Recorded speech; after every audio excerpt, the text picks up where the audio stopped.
Take two. Yeah, we had to restart. So what's going on, guys? Welcome to this 40th episode of the Out of Pocket Podcast. I'm your host, and joining me as always is Zeta. I'm here. I've been here for way too long. Get another host. No. I tried. Anyway, we've got some a jam-packed episode for you today. We've got mostly a video game focused one, primarily because of Summer Games Fest. The quote unquote not E3 week has just kind of gone through most of its shows, so we're kind of going to talk about it in our opinions because there's a lot to talk about there. We also, of course, have a bunch of news in the TCG landscape to kind of go over.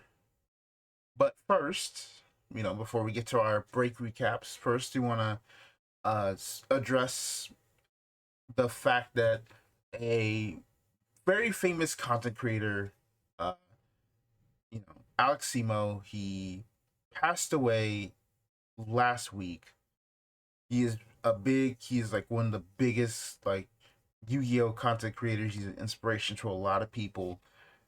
He was an inspiration to a lot of people, and he passed last week from cancer. And it he's one of the big inspirations for me. He's probably like a you know Zeta will talk about, but he's a big inspiration for both of us pretty much, and it feels it feels so wrong, right? That he was just taken from us that soon, that young. We're Right. I never met him, but without him, a lot of TCG landscape wouldn't be where it is today. So I just want to say my rest in peace, my condolences to his wife, his family. This couldn't be. I know the feeling of losing a lot of loved ones, and I completely sympathize with you, and I hope things can get better. And that's my end. So Uh, I don't know. Would say huge inspiration to me and a ton of people. I found it definitely very hard to continue some of my Yu-Gi-Oh related stuff recently.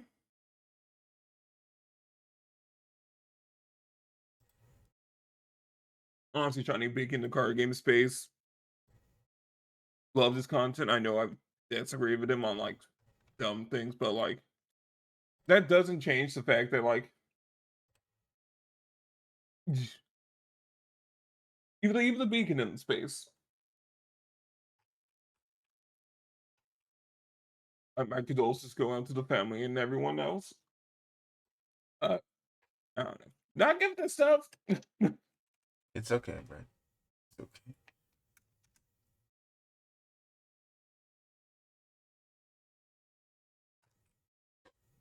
Um, yeah, that's. I think that's kind of the best thing. I know, starting to show off on a downer like this is very, very crazy, but I feel like it should be that we at least address it now, and then we have a lot of fun the rest of the show. Because you know, why not?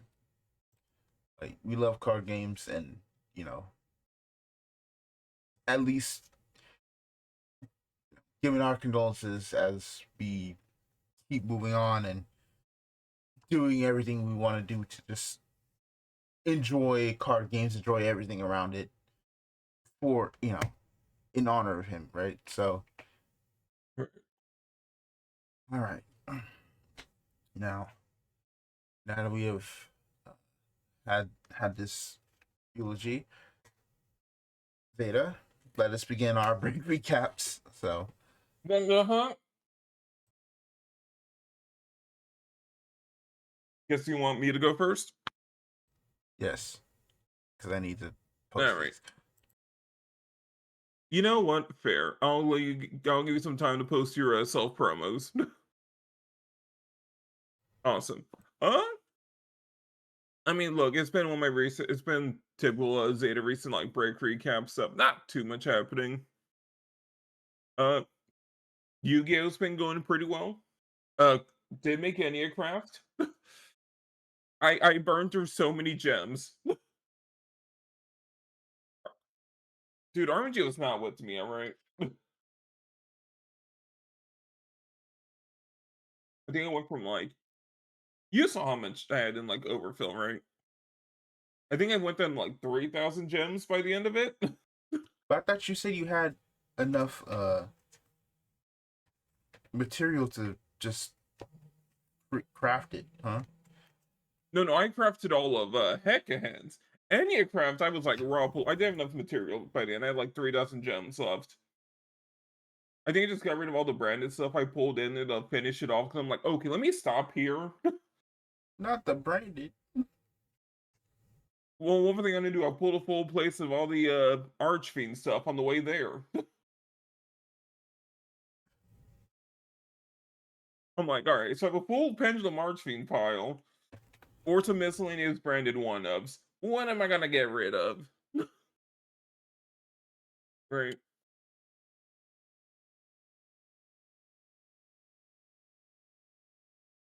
But no, the deck's fun, alright? I hate saying flip monsters are back because Mimigolch were on stage at the most recent event, much to the chagrin of every single advanced player.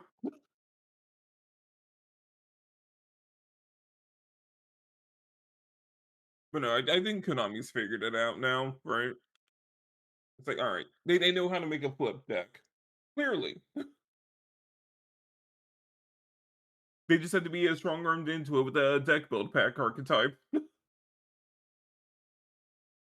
Like, here's the safest way to to put a flip deck into the game without pissing people off.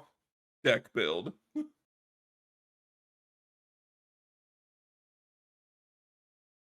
But I like the play style. It's So, a pendulum deck that doesn't pendulum summon, so it's just a big wall of text. so I'm kind of confused. What do you mean people don't like flip decks? They've just never been good since 2010 at best. Since Well, if you think about it, right? A flip deck is just a trap control deck, and people already have a problem with man. but trap cards are weak, aren't they? If you keep listening to the propaganda from Team Sam, yes. That's been propaganda for like 10 years. I'm aware. I'm sure Paul has made like 20 videos about how trap monsters how trap cards are unplayable. Everyone's getting referenced today. I don't care anymore. It's my Yu-Gi-Oh segment. Everyone's coming up. I can't. I'm not having a Yu-Gi-Oh segment without mentioning at least 3 other people. All right, you know the rules here. Look, people hate lab. People hate man. And your craft is just another trap deck, but it's all monsters, and they're all pendulums, so it's extra hate. Because who wants to read all those cards, right?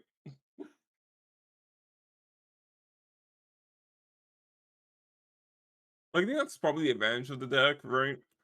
Is that no one reads enough to know all the small Craft monsters are have the exact same effect. All the large ones too, like there's not that much text once you learn how to play the deck.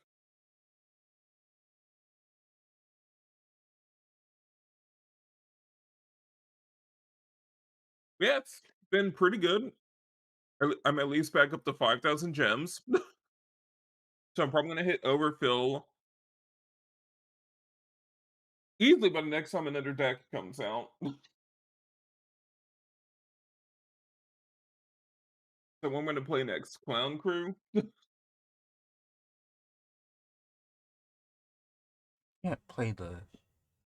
You can't play that deck. Why can't I play that deck?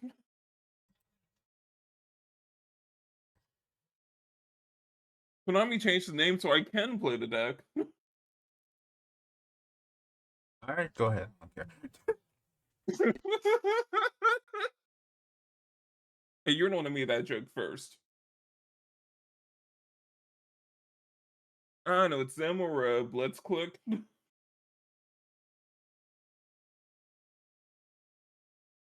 Maybe I should stop picking these decks. Hold on. Anyway. I'm elsewhere on the TCG end. MTG Arena's been going okay. I accidentally burned all my crafting material on an alchemy deck of all things. Like, no one plays alchemy. Why would you do that? Man, after building dinosaurs that don't play at all like a dinosaur deck, it's like, all right, what's next for me? Squirrel control.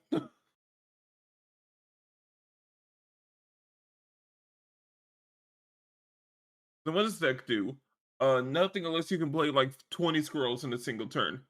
Cool. Like, I'm just waiting for Marvel, right? Which I know there's probably at least one Magic the Gathering player's like, ew, Marvel! Why are you waiting for Marvel? And the reason it's simple, alright? Because thankfully, the they're fixing all the Spider-Man cards as well, finally. They're giving the Spider-Man cards their regular artwork when the Marvel set comes out in Arena. So, you know, those cards are finally playable and not just 100 spiders on a single piece of artwork. Like, I just want to know who came up with the idea. Of what? MTG's version of the Spider-Man said just being the arachnophobia block.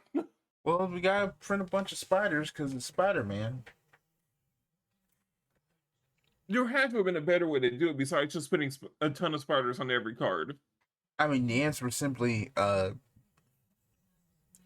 making sure you had the rights to them in the first place. Right.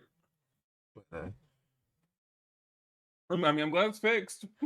yeah, I'm glad it's Or it's going to fixed be. too, but it's like, gosh dang it, bro, what the heck you been doing? Right. Like, I imagine they got rights to Spider-Man first before they're like, wait, we can make 6 different Marvel sets? Hold on. Yeah, let's secure the digital rights. Because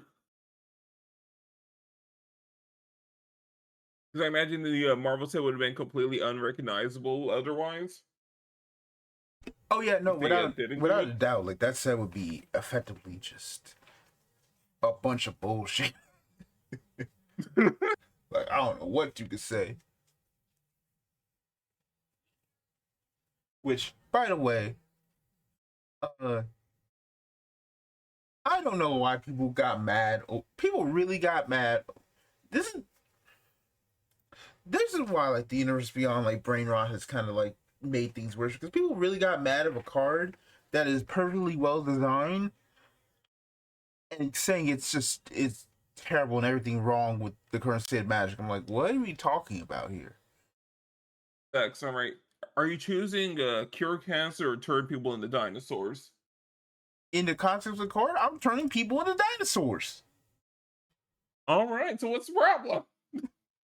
No, I think people were like trying to like have some sort of like uh ethical thing where it's like, no, the point of the character is he wants to turn people to dinosaurs. Yes, curing cancer is 3 help, but that's because it's like you're healing somebody, and to him, Yes, he does it's not actually boring. care about curing cancer. He He's giving you the choice and you're never going to pick. is like, you gotta choose that choice. The point is like, if you're choosing that choice, you've already lost the game. You've lost the flavor war if you actually pick cure cancer. Like the amount, like the flavor is palpable, and people are like, "Ew, how?" It's like, "Ew, how dare my food got seasoning?" Like, I don't know. In Magic fans in general, like, it's psychosis. You're right. Like I You are understand completely right. you don't have to like collabs or Universe Beyond or whatever, but it's like at least understand what the you talking about before you want to. Right. Yeah, while we're talking, I am looking through all the SD Gundam stuff in the collab. I'm like, okay, this is a pretty neat set. Oh, finally, someone actually speaking positive on the set. Well, I mean, you think about it, right? It's made for multiplayer, for the multiplayer format, right? But like, there's enough stuff in the set that's still playable on its own. And Yeah, if you're me and you like this and you like SD Gundam, or you could probably find like boxes of this set for like $20 to $30, so I can in the next like month or two. yeah, probably. But it's like Like genuinely, I'm busting out a Benjamin and making a killing off of this set. yeah. I'm just like I didn't get the picture, but they showed off the Astray red frame, and it's like that thing is so cool. The LR plus of it, I'm like that looks Mhm. so good. Like I understand it's like yeah, it just looks very basic and obviously just kind of like slap this in with the with art. I understand that, but it's like Right. some of these card effects are just very funny. Well, there's gonna be something in here someone's gonna figure out. Oh yeah, And without a like the doubt. good thing about the set is that everything has a G generation tag. You cannot go wrong. Yep. Not only that, it's like a lot of these cards have just basically generic links. Right. Like Everything's a generic link with everything that's in the set. Everything just works with it. like Like people are gonna be sleeping on the cards in this set. yep. Like someone's gonna roll into a regional like, hey, I played G Gen, I got top four. Like what? And it's like, How? what do you mean Why? you play G-Gen? Yeah. It's like Well, Sarah, everything in the box works together. yep. There's you you almost cannot miss a link. Right. And it's like It's like, huh. it's like, have you read some of the LRs? Some of these LRs Right. are low key kind of busted. Like Like Psycho Gundam is insanely funny. you're gonna get smacked by the Psycho Haru. Yeah. And then it's like everything can now block for the Psycho Haru. Right. I was like, wow, it's links in. It's unblockable by damn near everything. Like, not only that, you basically It's a have six. like the set basically is very funny in that it's let me look at the pilots here. Because Oh, and there's a decent amount of ramp I'm seeing here. There are ways to get some EX resources into play. yep. Not only that, let's see here. I read like the thing, but like guess what? You have access to where is it? I'm pretty sure it was here. Is it not here? What? Oh no, it's probably in the starter deck. That's what it is. I was like, where the heck is it Oh yeah. for the pilot? Yeah, like the starter deck alone gives you gives you access to 8 Camille's, and it being at lower level, it's like, oh man, AU technically got to buff someone. Right. Like it's not like completely crazy because you still need because like a lot of your egg stuff there, but it's like. But like when linked to 2 more rested units are in play, choose one enemy unit whose level is equal to or lower than this unit rested. Yeah, that makes the Zeta Gundam look pretty crazy. Right. Like the level 6 probably when you Like play this, like people are hey, sleeping. yeah, it's like people are sleeping because they're like, I don't like the art. I think SC Gundams are ugly. Yada yada yada. And it's like, Right. all right, Well, joke's on you. And like I love the distinction people make. They're like, hate people have for SD Gundam stuff. Like, guys, I hope you realize that Bandai made like absolute simoleons out of this game. Not to mention, I'm like, read the Zeta Gundam EX again. Like, that's a level 7 6 cost 5, and when you link it with new Camille, it's like, oh, you get a Luke Camille's like, Oh, that's you in know, the cards rested. You starter, get a right? you Yeah. basically rest any card in the game, and if you use like the level 5 Camille, that thing's just a huge, gigantic beat stick that can restand and Uh, attack your. That can swing into your base, restand it, attack another card on the board. right, come on, what are we doing here? Like, I understand some of these cards aren't exactly like perfect, but it's like, oh Right. boy, like someone's going to Like get smacked and they're not ready for it. they are quote unquote made for a lower power format, quote unquote. I mean, yeah, they're made for a low power format, but it's like they can still be played for a current format if you Right. actually take your time and deck build for it. Mm-hmm. But like, no, everyone's so It's like, whiny oh, about. Everyone's still whining about aggro. Oh my god, aggro thing. Meanwhile, like every pie chart I see from a tournament list is like, yeah, it's like aggro still like gets some of it, but it's like there's still like 18,000 variations of decks that are still being played now. It's like people don't want to admit that mm-hmm. GDO4 was actually a good set. Right. Like, I don't know. Something about Gundam fans like, all right, this is the thing that will ruin the game. Shut up. Like I'm not I'm like, what would you expect from an extra booster, right? Like, I feel like as far as the extra booster for this card game goes, there's only two routes you can do, right? You do SD Gundam stuff, or you kill your main set potential card pool by diving way more into manga stuff. I mean, yeah, it's like I would like to have like if anything, it just buffs when they actually come out. Like, man, Right. wait till EO Fleming comes in with Thunderbolt. Now you have automatically like 8 EOs on release. Yep. Oh yeah, like these cards are gonna have some like at least the ones that aren't G generation original characters, they're all gonna get a lot of mileage at some point. Yeah. And it's like Thunderbolt's gonna come, right? It's like it's very Right. obvious. Thunderbolt's gonna show it's behind. It's just people are so I wonder, people I wonder how much of Thunderbolt they're gonna do. Probably like, probably like at least up to Bandit Flower. That's it. yeah, Because there wouldn't be enough otherwise, right?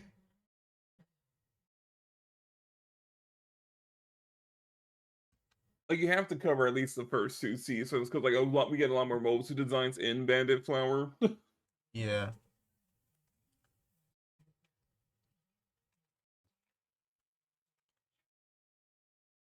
Plus, there's the entire Thunderbolt Akigai drama right now. Like, I wonder how Bandit's gonna do. They have to announce a kit now. They have no choice. The outside of Gundam and Magic, Path of Exile 2's been going great with the new update. All Literally right. cannot put the game down. Oh, you guys actually fixed everything. No wonder the update took half a year to come out.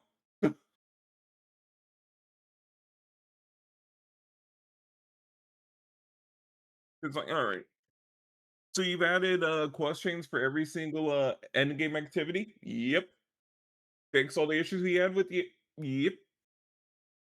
Two awesome new classes? All right. Easily the best patch in the game's history.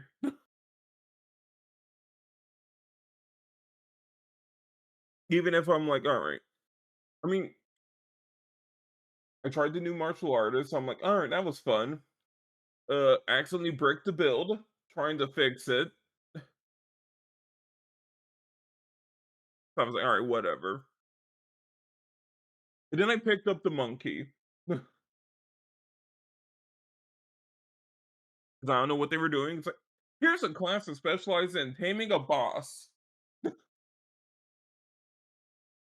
Okay, you tame bosses, all right. So, what bosses are worth taming? It's like, hey guys, remember that like one giant ape in the third act that just keeps one-shotting players? You can tame that guy. It's like, thank you.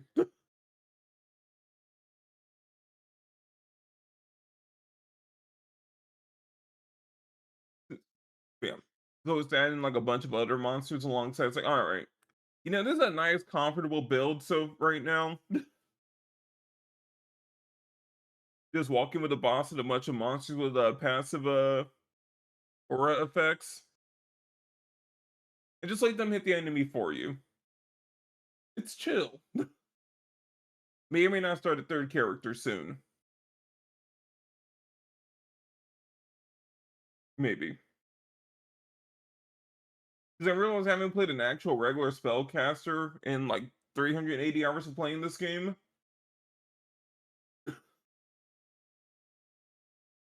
And that's a little weird. It's like, wait, I have not tossed a single fireball in Path of Exile. Huh. Oops. That's a problem. I started playing a bit more Dark Tide recently. Still a fun action game, honestly. The Left 4 Dead like a subgenre never gets old. It's nice to pick 'em and play.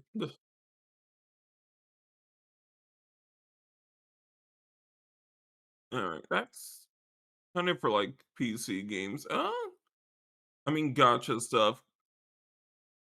Grand Blue, I don't know. I'm still at the power plateau right now. I'm sure every Grand Blue player is like, all right, listen, all right, you need like 1,000 hours before your character is complete. I mean, before you finish a team. So I get it. People, it seems a lot of people were actually mad about the Full Metal Alchemist collab I discovered recently, just because collab characters seem to be getting really good. So now they're having the universes beyond. We're like, oh, whoa, what do you mean these collab characters are ruining our stable meta? Blah blah blah blah blah. Like, I'm just gonna start calling it collab psychosis from now on, because everyone seems to be getting it.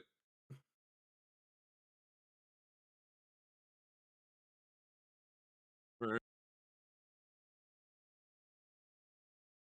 Cancer and Nightmare's been going really well. Like, I am just clearing content in that game. It's like, all right, let's go into the ranking, the stupid leaderboard stuff, and see what happens, right? Also, well, you are like furiously typing right now. I'm like, let me lower the. I'm like, I have to lower your volume Oh, on my end. yeah, I forget. I'm like, I have it muted on. I have me muted on OBS, but not like my Sorry, mic muted. So I'm just hearing like, it's fine. But yeah, I'm like, oh, I already had all the teams set for the like leaderboard stuff to get all the rewards without any farming. It's like, oops. Well, that saves me a ton of time.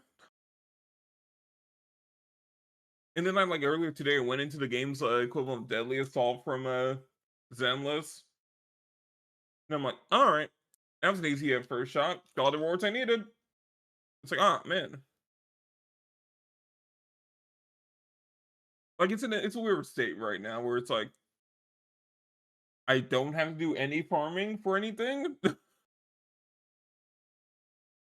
besides character match for the next character. So it's like, shoot, oops. And even then, for the next character, I think I have like 220 or so pulls saved up. I'm like, all right, I don't have to worry about uh saving for any character until like a year from now. I'm kidding. I'll run out at some point. But yeah, they announced a new patch coming next week. It doesn't just have, new character, but they're like also doing a small balance patch. And one character is getting her third set of buffs. Mind you, this game's only been out for like 7, 8 months. But every other patch, it's like, all right, we get it, guys. She sucks. What can we actually do to make her good? They refuse to touch the like numbers too much on this character for some odd reason. And I'm just like, guys, you could just buff the damage. You see the thing where it says 120%? Just make it 300. Do it. It's ridiculous. I'm like, there's other weak characters, there's other low tier characters. But I guess since she was the quote unquote first major banner character that wasn't on release, they're like, all right, we know a ton of people spend money on her. And she sucked. We have to make them come back to the game somehow. And I think it's silly. But yeah, good luck to them, right? Dude, that's Zenless. I mean, Cesian. Zenless, I'm still not coming back to because there's no story skip option. They're never going to do it, but it'd be funny. Just play this through the story. You can just skip the cutscenes. I know. It's like, why are you just ignoring the story?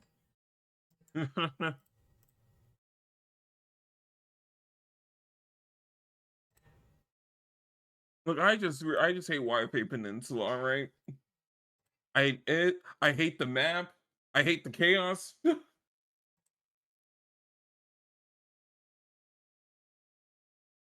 Okay. In fact, actually, I think that chaos is my biggest problem with the game. Not the chaos. The stupid zone, right? I hate it. Like it goes against everything they keep telling you these things are supposed to be, right? Oh, see, you look, all right.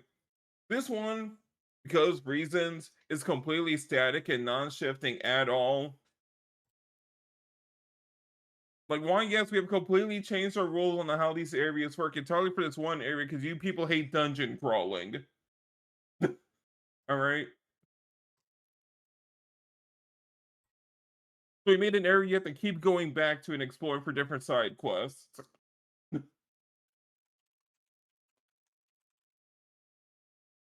Like, what was the point?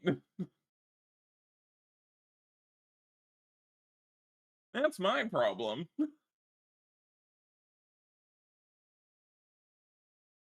But the main area for combat goes against the entire reasoning and gimmick behind the world building.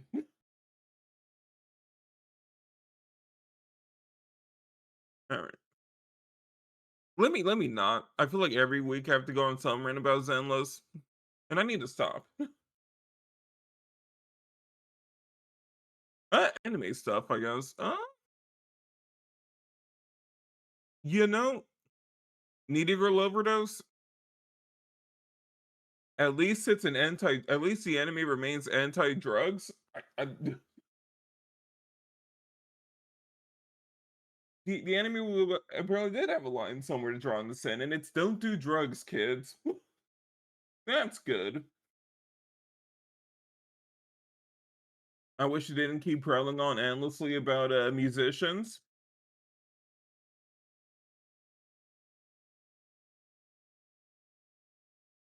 Also, it's really funny, like finally starting to read the creators' blogs on the anime. Like, yeah, all right, I see where the pretentiousness comes from.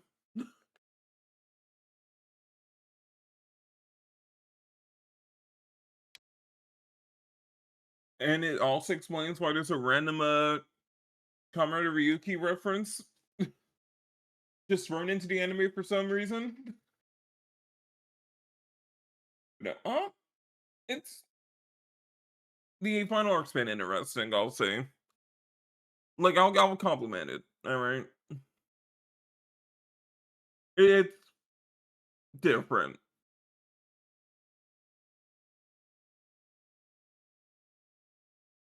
Snow Alert has been kind of weird. Like, I don't know if it's because it's a 24 episode show, but I'm like, guys, you're only like 13 episodes. Why are you spending half the runtime on one villain?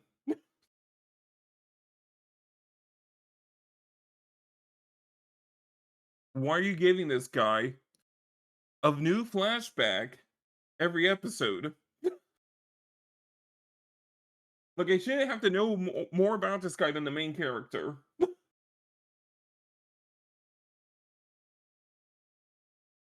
And I think that's a little ridiculous, right? It's like, okay, it's a nice fight. Yep. What do you mean the next half of the episode is going to be his backstory? Part 5. Addendum.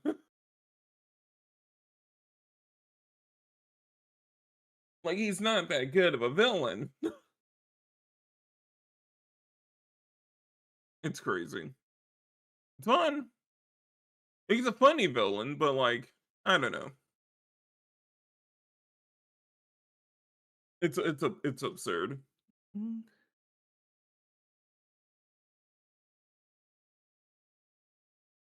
Uh, Commodore that still keeps finding new ways to make guns the most important thing ever. Surely Commodore for the American audience. Enjoying it. Although the pacing worries me right now.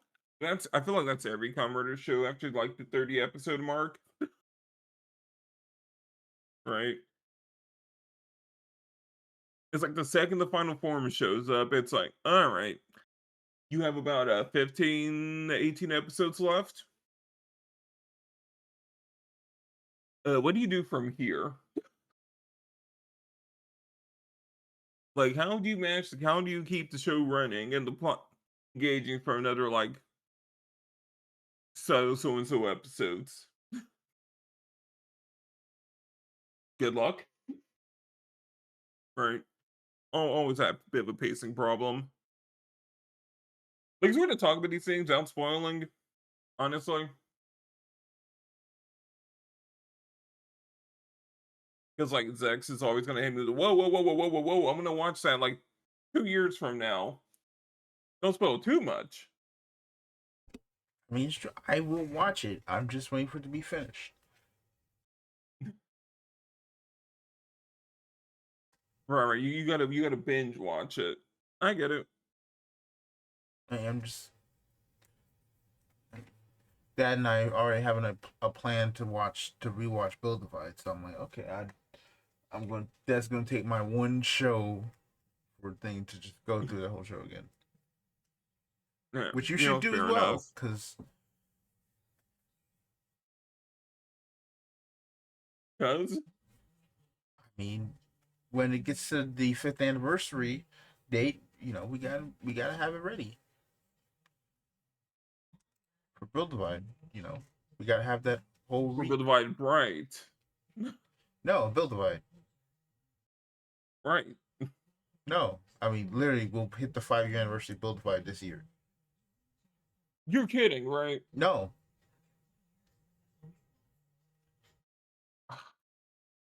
Go divide release date.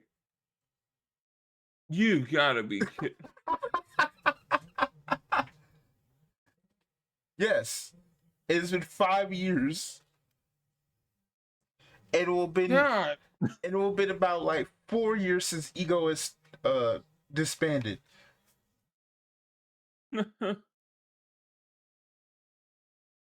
Time has flown, Clearly. and we may continue. All right. Yep. Awesome. Uh, Gavin Infinity. I think I finally like figured out what my biggest problem with the show is, and I hate to say it.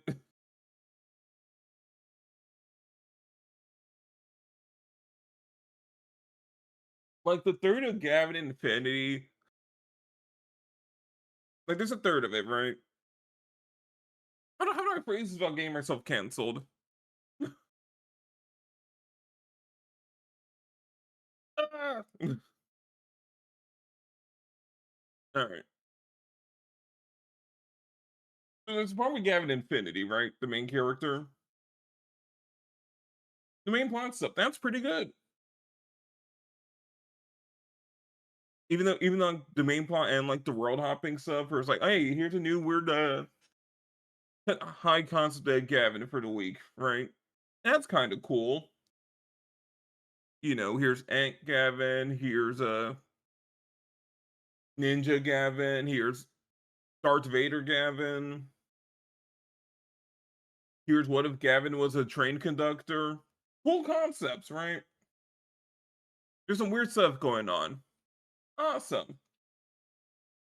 Yeah, the second Gavin Bushido. His episodes are pretty cool. A bit more serious. It's more about learning how to feel emotion. He has some cool stuff going on, right? That's awesome. Uh, the third Gavin Luminous. All of our episodes feel like filler. For some odd reason, all of our episodes are like the least entertaining part of the show. It's like, all right, this has been some nice episodes of a development. Now here's some palate cleanser where none of this matters. The concepts are a little bland. I'm like, what? I hate it.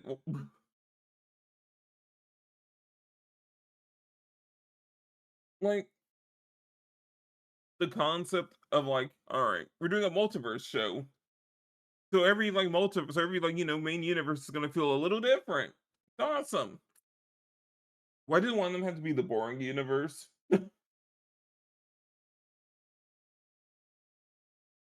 Like honestly, it's a disservice to the female cast in the show. Like, why would you give them the weakest episodes writing wise? It sucks.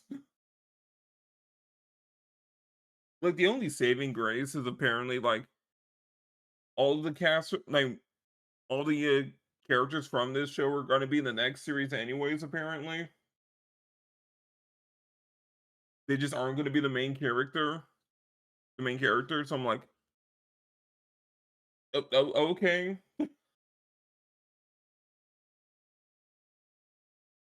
Like, I do want to know what happened at Toei, right? They really hate continuity in their Toku shows. Like, what had to happen for them to say all the Project Red shows are interconnected, right?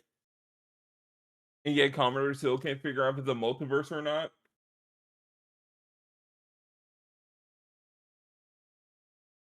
Yeah, that's all right. That's what I'm gonna say there. I will say this: I did pick up a new manga a few days ago. Well, not new, but I started reading it. Gundam: The Battle Tales of Flanagan and Boone. After seeing it for like a good year or so, I'm like, okay, I'm gonna actually read this thing. If you're why people can't stop talking about it,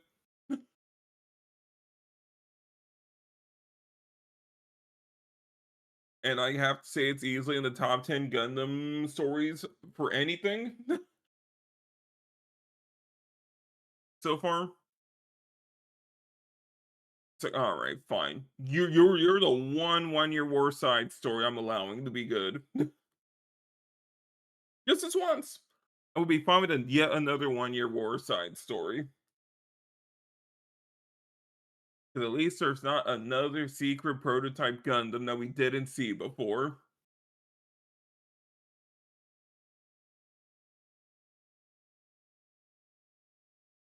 But no, I like the hook of it, right? Like a Gundam story focused on one of the side characters from the original series. And everything that happened before Amuro did what Amuro typically does to Zeon officers.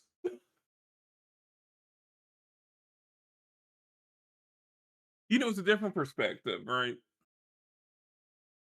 Where like how this is gonna end.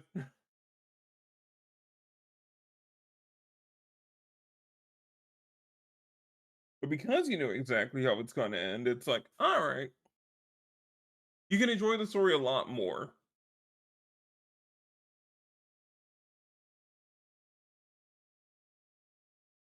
Or at least I think so. Like, there's no twist here. It's neat. The art's amazing. I love the artwork. Even if some of it gets a little abstract. Right? See, I'm just gonna do this to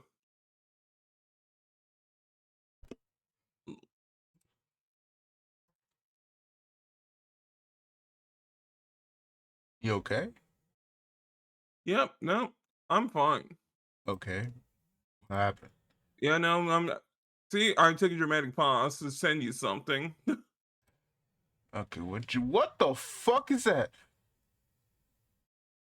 Just a random page from the Battle Tales of Flanagan Boone. It's a Gundam story.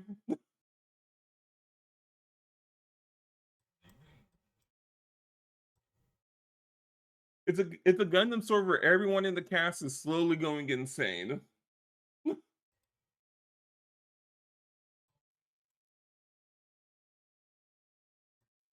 Very slow, and by slowly I mean quickly going insane.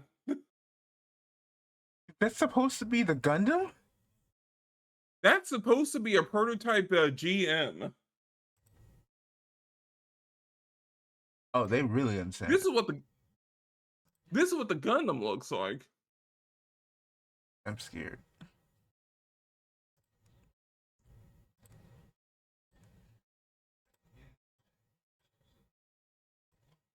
Well, Oh, this is the nicest shot of this is the nicest look at the Gundam in this thing. oh, oh, yeah. This is horror. Oh yeah. Oh yeah, yeah. No, this whole thing is Gore, my favorite Confer character.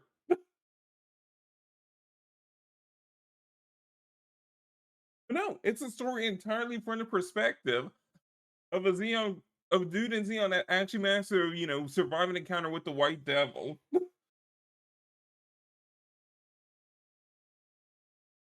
And as such, he is just seeing it as the devil.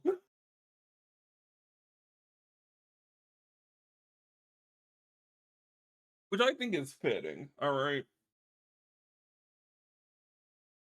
And like they do with everything in the manga, which I love, alright? Anytime someone thinks about a mobile suit, all they see is a monster. Which I think is appropriate, especially for like again the 1 year war. Like, oh yeah, right. Over 1 billion people died to these things. That makes sense. It's awesome. But I think that's like the biggest thing, right? Probably gonna, yeah. I'm gonna pass it over to you. Overall, pretty good stuff today. I mean, this past 2 weeks. All right. Give me just 1 second. All right.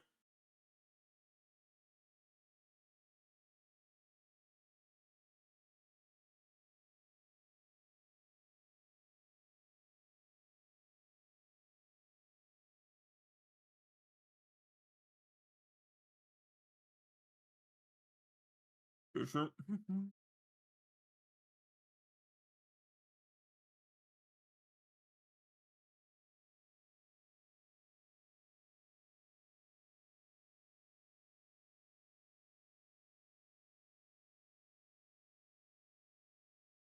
All right. Okay, back here. Welcome back. Yeah, sorry. It was just real quick. One more thing, quick thing. You banned, bro. Get out of my stream. Anyway. Uh, Typical bot doing bot things. Yep.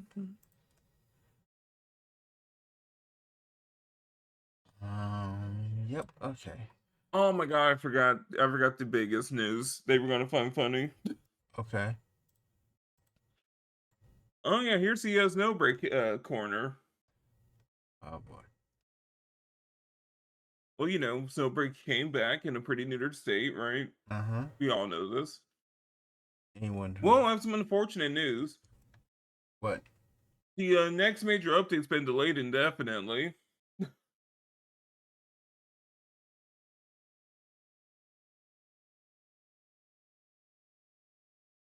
They're just doing an event rerun, I guess, and you know, they're a month away from the 3rd anniversary. Uh huh. I mean, they So can. you know, I mean, probably that's going to be the anniversary. yeah. But I'm like, oh, Yeah, we delayed it indefinitely. Just kind of scary. Actually, here's the 3rd anniversary. Here you go. right. I mean, it makes sense. They only made like 10% of their usual revenue on the big return month. I mean, they also didn't announce that it was coming back until like a day before. That is also true. Like, yeah, you ain't gonna make no money. People don't know the game's back up.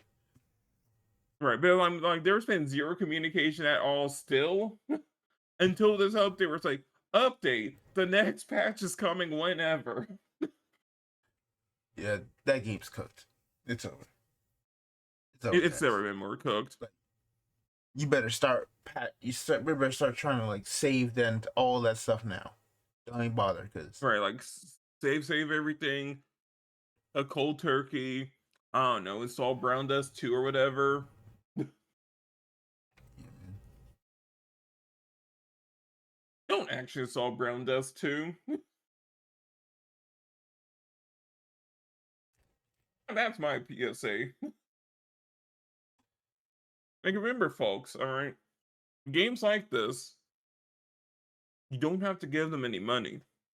You could just go on YouTube or Twitter and just look up all the animations on their own, all right?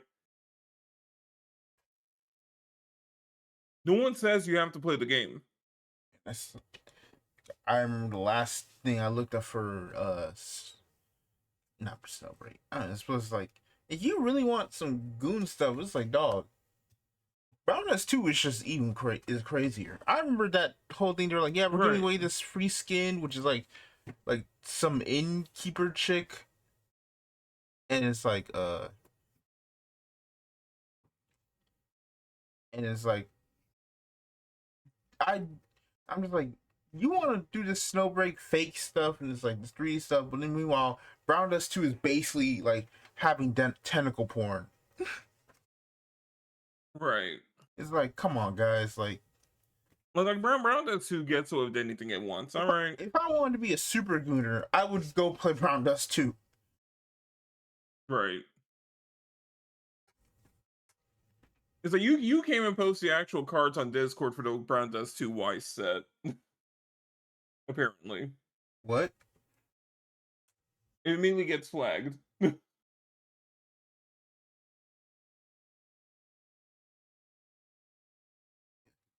Imagine that. Right. It's like, why is this not a Weiss Forza Rose? We don't know. I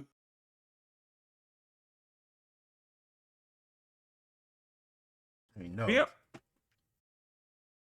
Rest in peace, No Break. They had a good run. Not really. The fan base kind of sucks. You guys are all terrible people, but you know what? They had a good run. Jesus. Okay. I will say I am proud of myself. While you talked, I at least got up to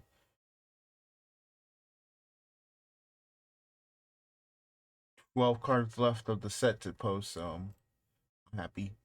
Nice. All right, now I'll pass it over for real. Okay.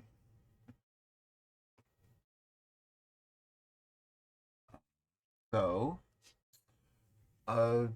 Yeah, so uh I finished so Gunpla stuff quickly because that's the thing. I am in the middle of finishing the G Cell Perfect Pack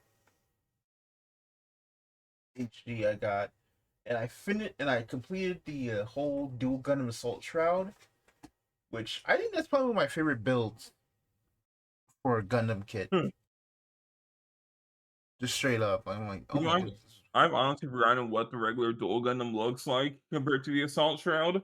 Yeah, it's kind of funny. It's like outside of the card game, I don't remember anything but what the Shroud looks like pretty much.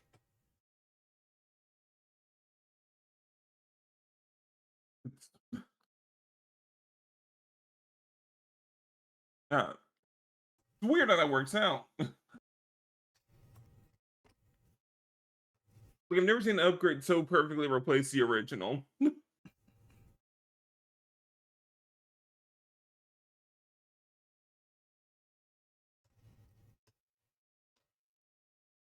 mean, but that like, and what about the what about the strike freedom? It's like no, No, like I think I mean you've heard my complaints. You've heard my complaints about the strike freedom. I hate the gold. I mean, listen, my opinion has always been. I think I said this like earlier. It's like the Freedom Gundam is so good. Every other variant of the Gundam is just strategic. It's just overall worse. Right. Like strike, Like they add too much to it. like the Strike Freedom is basically just the freedom with gold accents and dragoons, and it's like cool. Anyway, uh, Like the dragoons are so unnecessary. It's like, all right, we need to make this even more overpowered. Funnel. yeah, it's like let me add the funnels for my greatest op. Right. Let me for my greatest op just because. Then And then meanwhile, here's them recreating the suit for my greatest op again. yeah, it's like then freaking you get what's it called? Right, then it's Rising the freedom. Rising Freedom, and like the Rising Freedom is cool, but it's like its colors are just it's too blue. It's too blue for me. Like it feels like if the strike freedom is too much, the rising freedom is too muted, right? Yeah, like I'm happy that it can transform. That's pretty cool. Right, it's probably the Oh yeah. best version of it, and then the Mighty Strike Freedom is just first off Mighty Strike Freedom. I, like I feel like they couldn't find something a little bit more American. It's like how people were thinking, or Destiny Gundam's upgrade should clearly just be the Manifest Destiny Gundam. But that would have been a little too on the nose. Like I don't know, maybe they just couldn't figure something out for the Mighty Strike Freedom. It's just very funny, but it's like, and not only that, like the wings It's are too just kind of white. yeah. The issue with the Rising is too blue. The Mighty Strike Freedom is just too white with its wings and everything. And more gold. I like the katana, but it's also like, what? Why do you have a katana? It's like At some point, I think Kira forgot he's not actually Japanese. I think Bandai forgot too.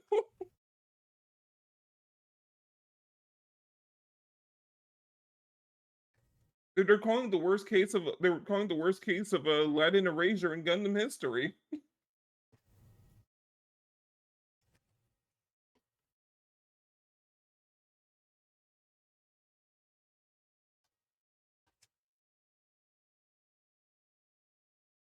Or I don't even know where you're supposed to go from there. yeah, I don't know either.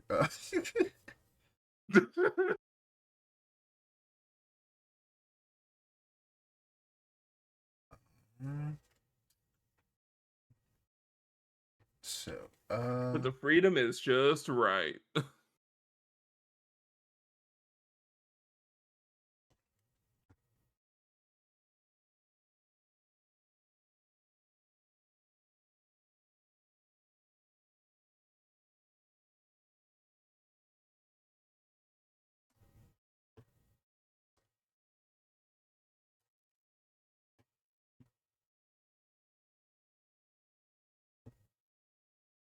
Uh, yeah, the Fever's just so good. It's every other version is just it is personal preference at that point. Yeah. Wait a second. That's what the G self does? Wait, did you finally see the photon torpedoes? No. The G self in the set. It's a level 4 3 cost 3/2 that is just deploy placer EX resource.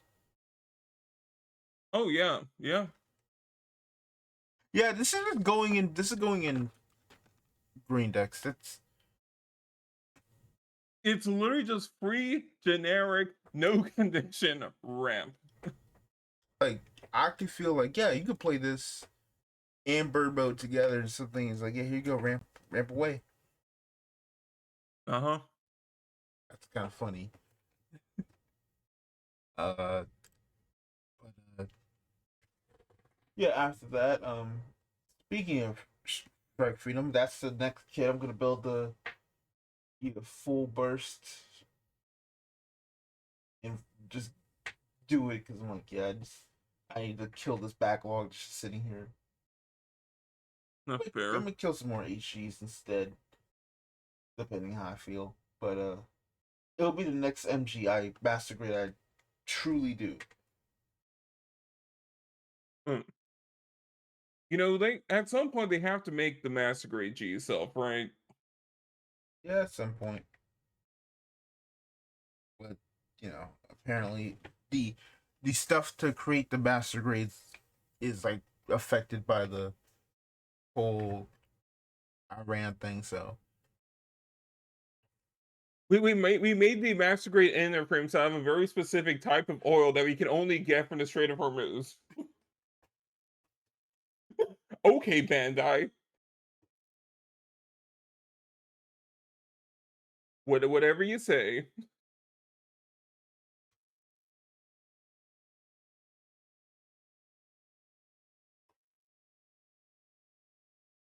God. Alright. Unserious company.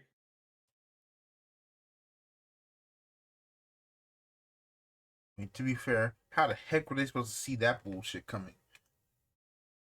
That is also true.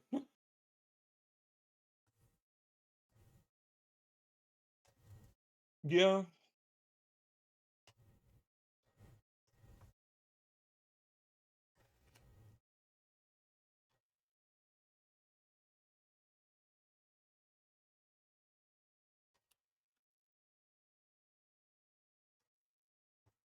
Oh, that Shining Finger card's gonna be a menace. Oh yeah, no, the G. I was not expecting them to reveal the Domon stuff already. I'm like, oh shoot, Right. but it's like, oh, that is insanely good. One cost kill a guy. One cost kill a guy, and then if you have Domon the Shining Gundam, it is your entire like level 4 turn is just break their backs, Right. just blow their back out. Good old Domon.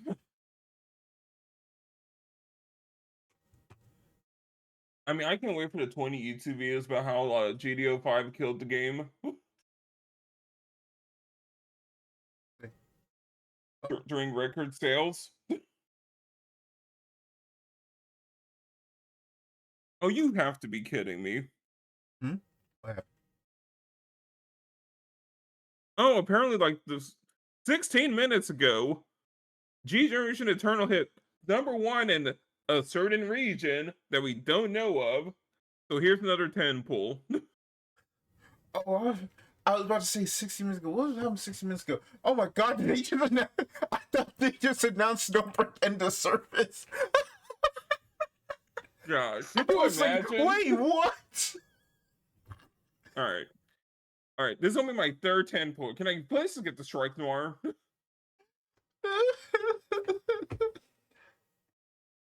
Wait, hold.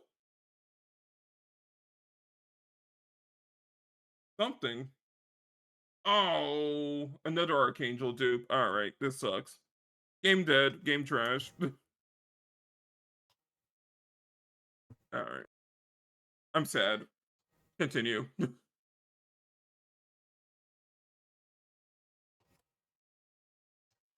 All right. Yeah, no, the whole thing is crazy. Uh, oh god, lost track. Anyway, so yeah, it's gonna be a couple more HGs and everything, but after that, besides that, Gunpla thing, the gotcha news, doing just kind of doing the Nikkei event. We're getting we got our Sentai event for the Black Sweet, Arc sweet. Ranger. She's she showed up like 2 years ago in an event that people just kind of saw as a throwaway thing, and now it's like, hey, she's actually here, and it is, because of the voice event, it also means that it's canon. So,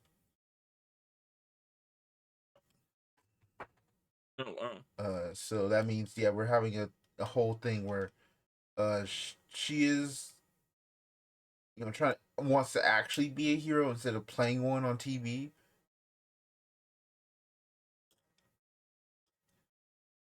So, Huh. so that's kind of her Good story. luck, Johnny Cage. So as for that, like, she's the only unit releasing. They did release a gotcha skin from Ron where she turns into their version of Rita Repulsa. So that's cute, and I'm like, man, this is so nice. And then the rumors about what's supposed to coming up next in like July or August, and I'm like, yeah, this is a mercy event. These been 3 events for everyone to be like, listen, just rest, guys. Save up your money. Save up your money because next month we will take it all. We will take it all. Right. We will take it all, and you will not be able to deal with it.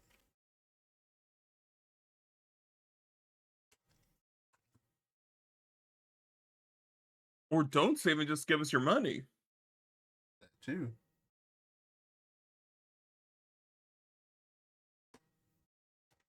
It's like always an option.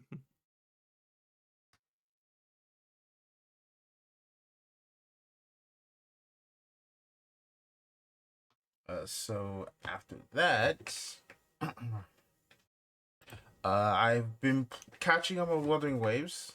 I have not played the Cyberpunk event yet, but I just caught up until the end of, I think, 3.1 is the patch specifically.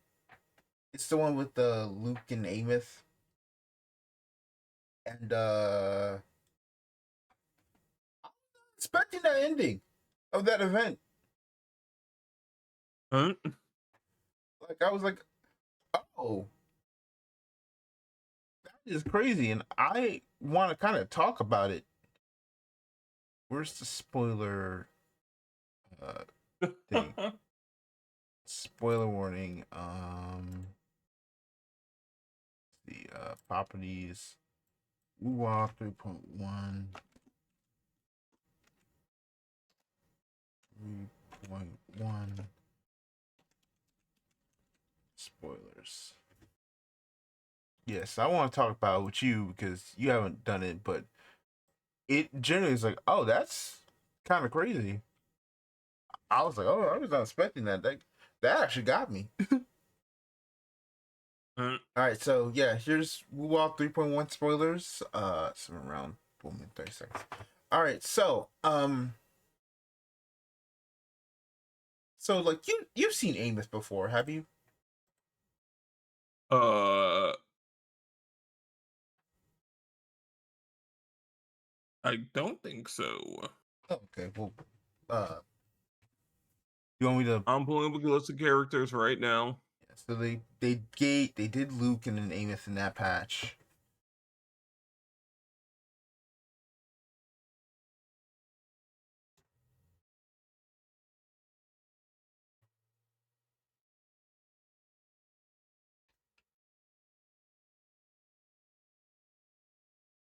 All right, I see her. Yeah, that's Amos.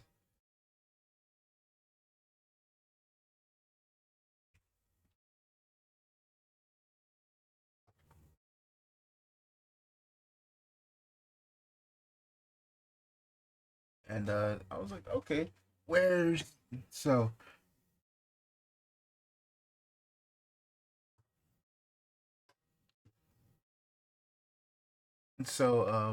I was like, oh, this is Okay, I've heard of this now. All right, I think I remember hearing. yeah. So I'm just like, so it was like perfectly fine. It's like, oh, here we go, and then it's like the whole thing of like, oh no, she's kind of like actually like like a past Rover's like adopted little sister, or like Right, I remember people crashing out. I remember a few people crashing out about this character being too family coded. yes, and it's like yeah, no, like they they lived together. She was literally a child while he was like an adult, and it was like, okay, what's the whole thing? It's like, yeah, no, the whole thing is she found, while she was inside the giant mecha that's just sitting in the ice wonderlands, because turns out she was the one who it by a lot of things. The point is, turns out Roba is from a different world where they were sending which reveals that they were actually sending the Sentinels down to Solaris. Uh, And Rover has a mission, but they basically are like, but he's like, in past, like, hey, can I come back or at least see my home one time? Like, no, you still got your mission to fill. And it's like, so he's kind of this lonely thing. And like, Amy found that out and pretty much kind of went mad. And as you do. so it's like the whole thing's like, yeah, no, she's actually like not stopping him from finding the truth out, but he finds it out anyway. And they fight the robot inside the robot because the robot is actually like taking Rover's memories and tune, I guess you could say, or whatever it is, frequency, and it's like becoming Rover. It's like I want to go home, and it's like trying to get home, and it's not. Huh.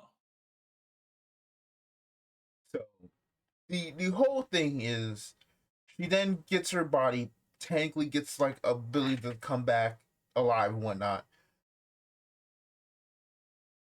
And then, like, just so you think, like, oh, this would be where the event would end, right? It's been long enough for it to end.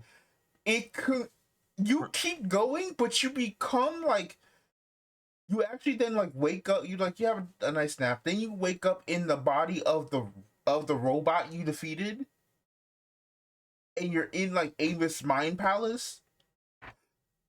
And she's like, you know what? She's like, I should probably. She just looks at you like, you want to get destroyed again? And she's like, you know what? I'm not even gonna worry about it. I'm just, at least you're here, so I can at least talk this out of my mind. And she said, you know what? I have found out that actually the whole like void stuff can the like the Thermodian for this area is actually like a giant thing of nothingness. And turns out I figured out, yeah, because I am technically dead, I can go into the sea of nothingness and technically travel through time.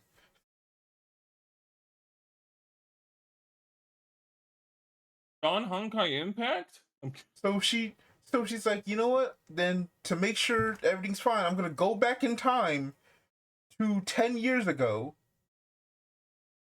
and use the Exostrider, the giant robot, to try and kill the Thermodian once and for all. And it's probably going to kill me too. Well, okay then.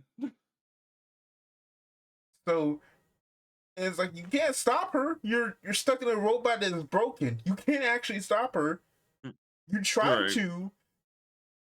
you try to, but instead it's just like you just loop time again. Right, I'm like, you one time travel is already a problem. Once second person starts turning time travel, you get into a bit of a hullabaloo. Mm-hmm. What was that movie, Looper or whatever? But there's Point being, never had multiple time travelers. It gets way too confusing. but the thing is, there's a like they introduce like, but the thing is like earlier in the game, or earlier whatever, they introduced that there's a place where you can kind of like fight like old bosses without like getting the materials, but you get like a higher score or whatnot. So you could do that. Right. But like Rover's like, okay, but where would she be? And then you remember, oh wait, there was something about her disappearing into the old simulation device 10 like she last used it 10 years ago. So you go back to the academy because this era is like a whole like college basically. And like Right, you see right. like everybody like, dog, what's going on? It's like, I don't know, someone's actually in the thing, but class hasn't even started yet. So you go in, so you go to the simulator, you open it up, and Ameth's body is there, but she's basically a vegetable. My gosh. So it was like, so she went back, so she did go back in time, but her body like is still there, but she's like barely there.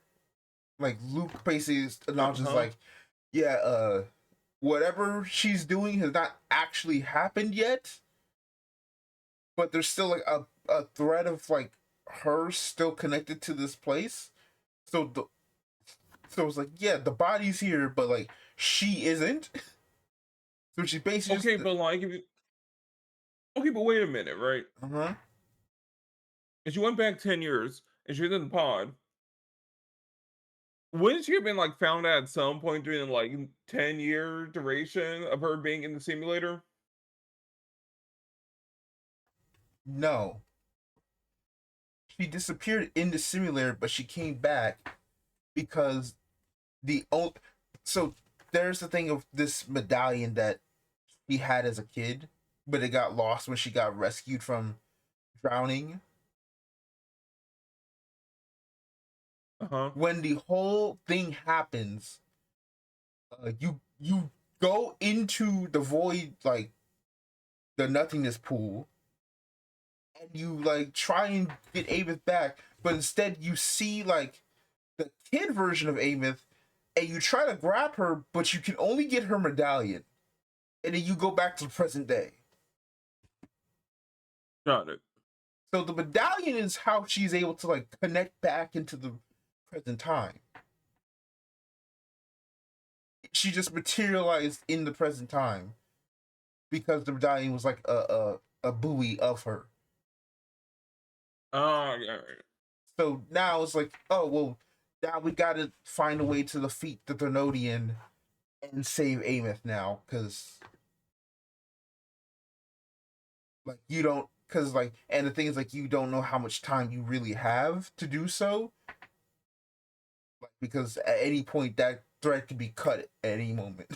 Like the fact that she is even like moving slightly and able to sit up is like only because like she's still like around. Like once whatever happens, like it's over. But it was just genuinely like crazy. I'm like, wait, hold on, what? Wait, time out. Good writing in this game. Huh?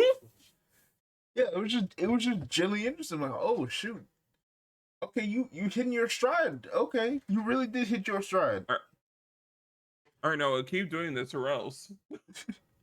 Okay, but uh, I was only doing it because I was like, I need to get to this stuff so I can get the materials to for Sigrika, and it's like, oh no, actually, I just got hit with probably the most emotional story in this stupid game. Thank you, game. Nah. All right, Damuwa. So, on that note, freaking uh, played. So once that happens, played played more Gundam. We did like a 2v2 match at locals, and then uh after that, pretty much it was just kind of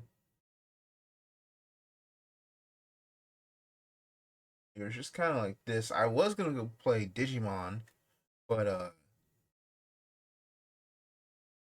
some weird stuff happened where I couldn't actually get to do it.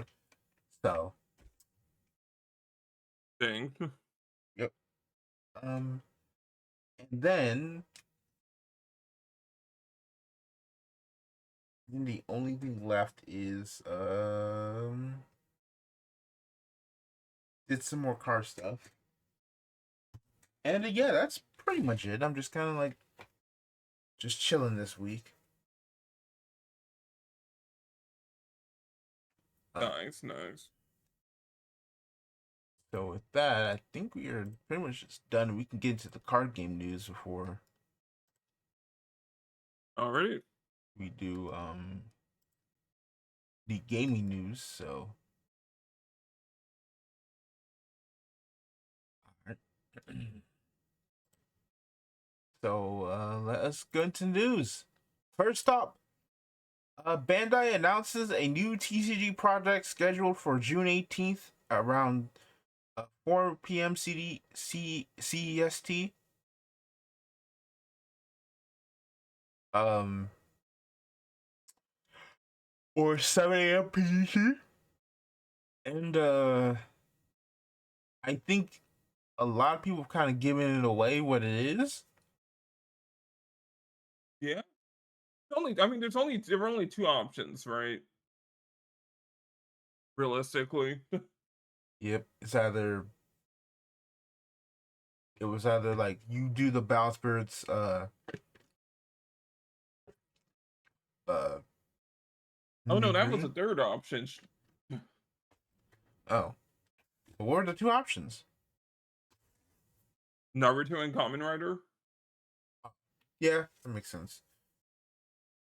Because I noticed something, right? Every single like major Battle Spirits collab partner, Gundam, Ultraman, Kamen Rider, Digimon. Kamen Rider's the only one that hasn't spun off into its own card game. And it's Kamen Rider's 50th anniversary. Of course, you're going to be saying Naruto because it's probably it. But you know, the interesting part is that there's another Naruto card game that just launched in Europe like a few months ago. Yeah, that's what's kind of crazy. Is like, but like Jeff Jones talked about, like I've found out about this game for 2 years, and yes, it's exactly what you think it is. And it's like, why would it not be Right. Naruto? But then it's like, what the heck was the point of the other card game? What? Right. It's like, how did you get the access to that card game only for Bandai to then like drop a Naruto card game on your head top? It's like that's just evil. Right. Yeah, we're gonna give you the license to a Naruto card game. We're also then just going to ruin your business by dropping a Naruto Like card game. Shueisha just decided to be evil for some reason, I guess. Like, why do you say fuck me for? Like, I'm sure the Naruto Mythos team is hoping it's a Kamen Rider card game. Like, say you swear to Allah, bro.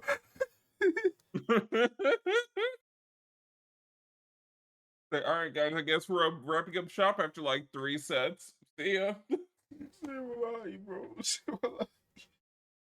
Straight up, straight up hoeing them. That's crazy. Right. Yeah. All right. One thing I have to complain about is like people's reception to this announcement. It's like, guys, I get it. You're all a bunch of really angry Battle Spirits players. Shut up. Dang. Look, all right. think about it. Like everyone's like, oh well, another card game. I guess Bandai's dropping support for all their other games. No, Quiet. that part is stupid. Like, what are we talking about? Right. Like I get it. You got burned by battle spurts. Look, I'm sure the Dragonborn players feel the exact same way. All right. Wow, the card game made by the American branch for the American market bombed. I am so shocked. So shocked. Not really. Like you're in the same spot as Kaijudo, all right? All three of you are the exact same game.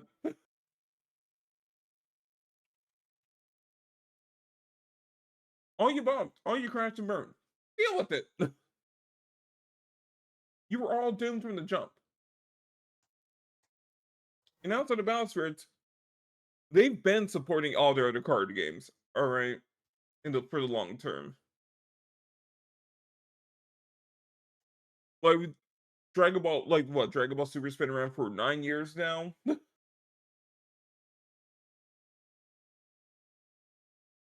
It's still getting support. Fusion World's going all right. Digimon's on year 6. One Piece on year 4. And Gundam's doing all right for itself, all right? Like, Bandai can handle all these card games. They're not Bushiroad. Like, as much as we like to say, oh, they're doing too much, they can do too much because they're capable of it. Big difference, right? Like, if you know you can handle 7 card games, and Like, they all have different markets and different niches, they don't completely step on each other's toes fully. mhm. Why not do it? Hey, whatever. Like, let's kind of be like, we've said this multiple times, and feel upset that we keep having to repeat it, but it's the truth. It's like the reason why when I can trust Bandai a little bit more with a card game as opposed to Bushiroad doing a global release is because Bandai has the money to support it. Right. And not only that, they have shown multiple times that yes, they can support it. No, these were not flukes. Dragon Ball Super has 2 versions of the game still going on. One Piece, their biggest game, still going on. Union Arena, still going on. Digimon, still going on. Gundam, still going on, even if the meta isn't quote unquote thing, but outside that, everything else is great. Right. The meta can always be fixed. But like distribution got fixed quickly, right? The reason why distribution was bad early was because they were concerned that things wouldn't pop off. They have assumedly fixed distribution by set 2 and 3. Uh-huh. It's like I think people keep getting this confused, right? Where it's like, guys it's like, once it's on solo, it's like, buddy, you're not gonna like overload your printers without knowing if it's gonna make money first.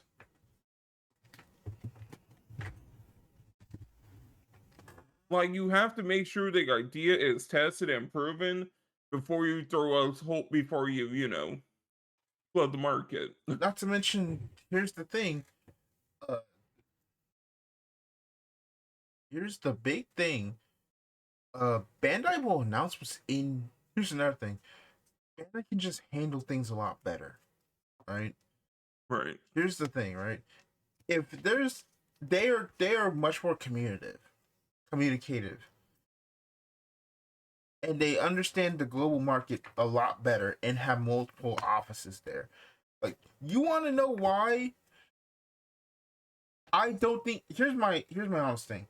I do not think Powell's issue had like 2 major issues. One, you don't have a lot of things that a lot of like Powell's to kind of get from because you didn't actually release 1.0 yet. Now that you actually announced 1.0, okay, there's your first big problem out the way. For now. we have to see in 3 years when you add more pals to continue this game. I mean, If there's 187 pounds, like they're 214 thereabout. yeah, It's not a small amount, all it's not right. small, no, but it's like we'll see in a while. We have to kind of like up those pals again because that's how Pokemon keeps making cards. It's like yeah, we introduce new pals or Pokemon, at least about Right. almost around 100 at least, Yeah. and you keep going. Power World has to one make sure they can do that, and two make sure the card game itself can exist. And there's no second reason because Bushiroad for some reason because Bushiroad will not actually. I don't think they know what the word global means, and I'm still just like trying to figure out how I want to handle that video. But I'm like, I'm just gonna probably have to do it like tomorrow or something. I just can't keep waiting any longer. Right. But like that's what it means. Like there's a Bandai in America, there's Bandai in Europe. They have the people to handle this. They have the people, they have the network. They haven't, completely made distributors angry. Like I think the only problem people are gonna have with like Bandai launching another card game, the only real problem I can see, right, is the like zero sum nature of card shops, right? Where it's like theoretically speaking, unless your shop can pop off, you can run like 7 games a week maximum, right? mm-hmm.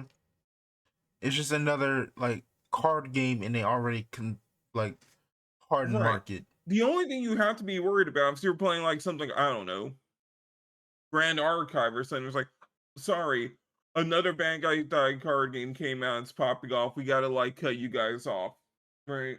Mm-hmm. Like they're only a threat to smaller card games that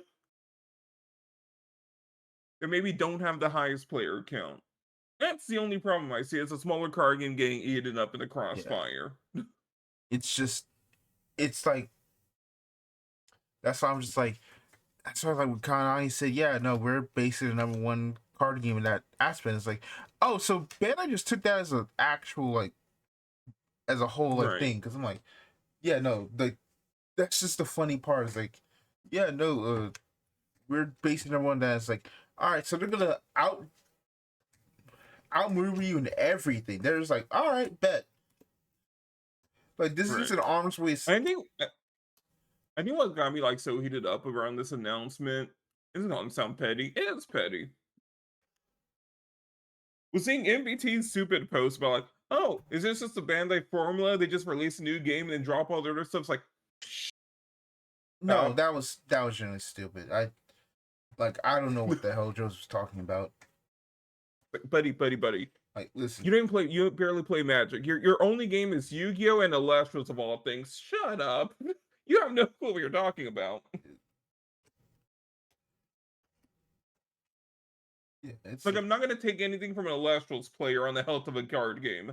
whoa, hold on, that's crazy.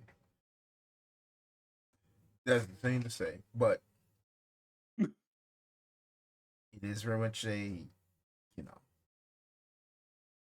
like you very much know it's like, man, this doesn't make as much. It very much Like, if it is was like like maybe I if it can was like 2010s Bandai, maybe. yes. If it was the Bandai that is completely stupid and idiotic, yeah. But this is the Bandai that actually has a thing, and the one failure was a special case. Right. And like I get 2010s Bandai was like back then, Bandai of America and Bandai of Japan were actually competing with each other. Like there was no harmony between the two branches. Mm-hmm. They fixed that problem. Yeah, that's why it's just like so. It's like it's crazy. It's like they've generally like put in effort to regain trust, and it's like dog, unless like Dragon Ball Super dies in the next year, I don't know aims there. And it's like they never killed support. These games are still supported. These games are still going. They have cards, they have tournaments, they have everything. Like I I Dude, don't I know mean, what you they're mean. launching a new Dragon Ball anime. The game's not dying. Yeah, it's like the anime itself will just keep it going anyway. Right. So it's like that whole thing is just like, yeah, no, you're being stupid on that. I'm sorry. It is very concerning because like eventually this bubble is going to pop and it's going to pop hard. But See, I feel like if the bubble pops, Bandai's going to be the survivor out of it. mm, Pokemon, like the worst case in the bubble pops, right? Magic keeps doing magic stuff.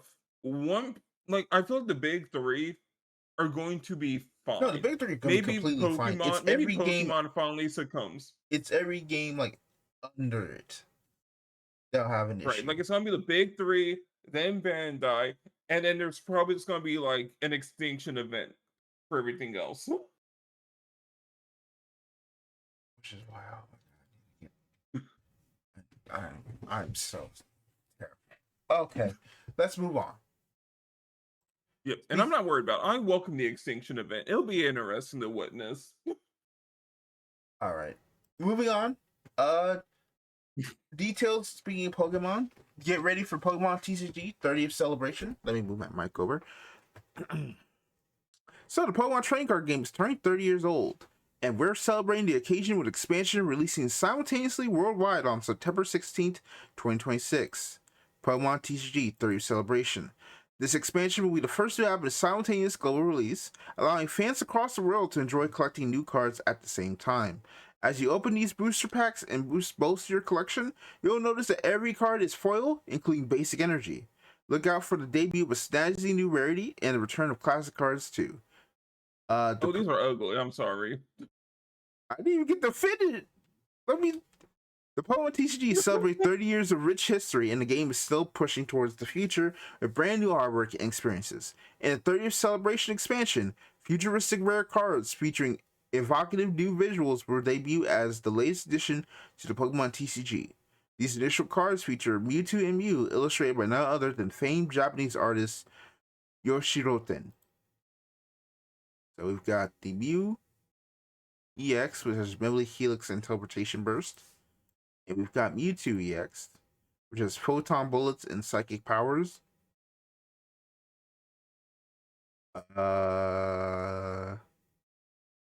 Yeah, these look bad. I'm sorry. No offense. No offense to the artist, but it's Like the art is cool. Like the art is cool, but it's I like the they're too metallic. right. It reminds me of old the original Pokemon movie trilogy stuff.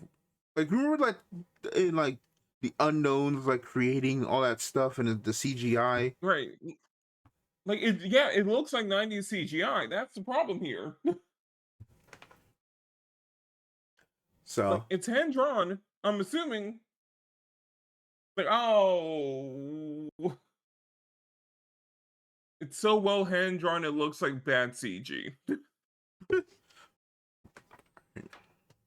moving on. As you open each Pokemon TCG 30th Celebration booster pack and discover the wonderful foil cards inside, you're guaranteed to find a sparky surprise. One of 30 different Pikachu cards featuring unique illustrations.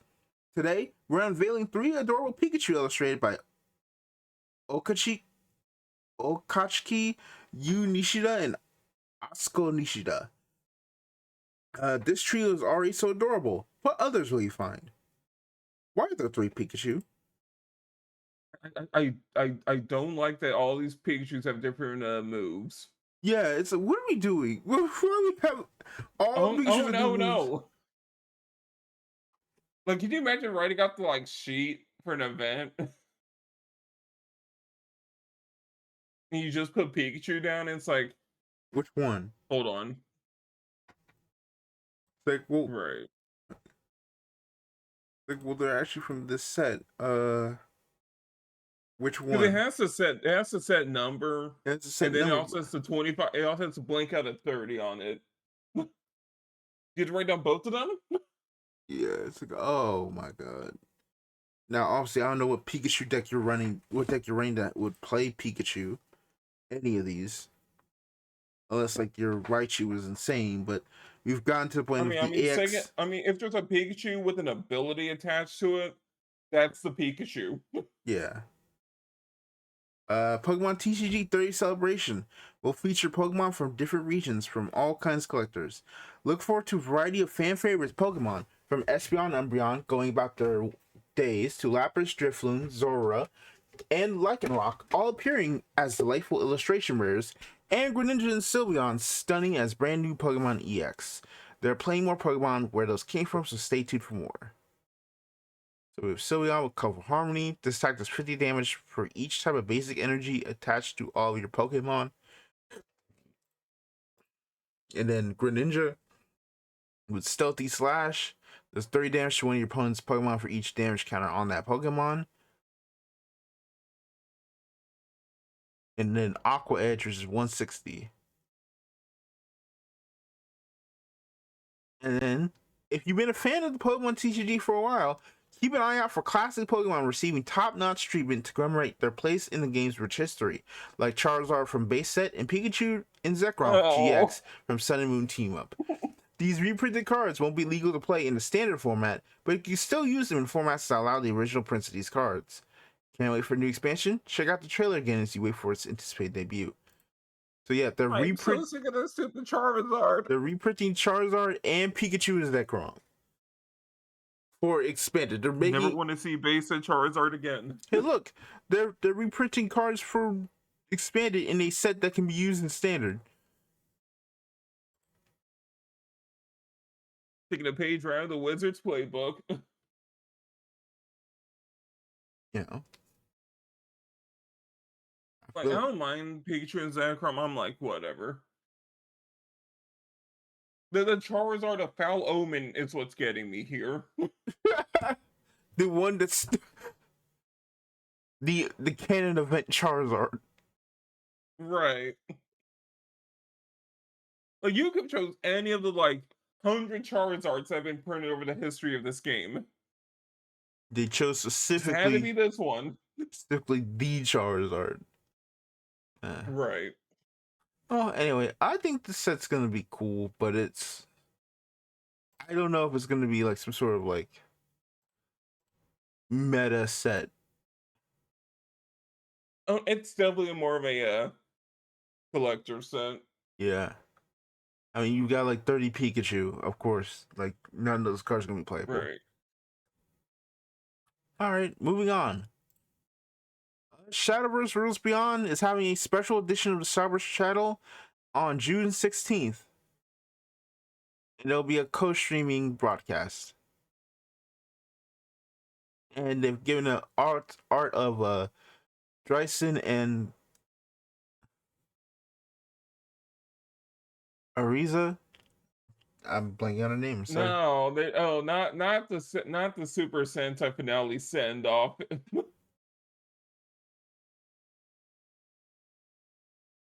Wow. Unless they announce that, hey, we're adding in the Shadowverse original stories into Worlds Beyond, I don't know what the hell they're gonna do, bro. I need to know something that's gonna be yeah, we're gonna keep the original Shadowverse somewhere in terms of its story, somewhere, anywhere. The fact that I'm still mad at the fact that they did just mess this up. Right. And I don't know what they're gonna do. I don't really have much to say. So you're going to carry that weight. Yep. Moving on. Power World is starting reveals finally on June 14th at 6 p.m. PST. We will get first look at the cards from Trial Decks Dawn, Apocalypse Red, Blue, and Green, Purple. And they will start daily on Sunday, June 14th. Finally, we will now know what the heck the actual game is going to look like. Any positives I say about this game is Zechs is probably going to turn around and have his own rant. It's going to be a nice reversal of the usual on this podcast. Well, we just have to see what the cards do. That's really Yep. it. Anyway, moving on. Buddy Fight in Thailand has announced new mechanics for the Soul Build series generation. We see here on the bottom left the new main character, I guess. Yep. So they've Which I find really interesting. what? It's like it would be so funny if Soul Build gets an anime. That would be funny. So here's the details on the new system, Soul Quest and Soul Build. And Soul Build monsters. Soul Quest will have quests we need to clear to unleash their full power. Each Soul quest will have different abilities depending on the playstyle and world. Once quests for some Soul Quests have been cleared, costs may be paid to turn them over into Soul Build monsters. All Soul Quests will have one identical ability. The next time this turn that you take damage, you do not take damage. Only one instance. So once per game. Yep. Other important information. Soul Quests cannot be affected by other cards, including not being able to be destroyed, bounced, and bot decked. Soul Quests are regarded as, and count towards, cards on the field. You may only have one on your field at a time. Not all Soul Quests will have the ability to flip themselves over into Soul Build monsters.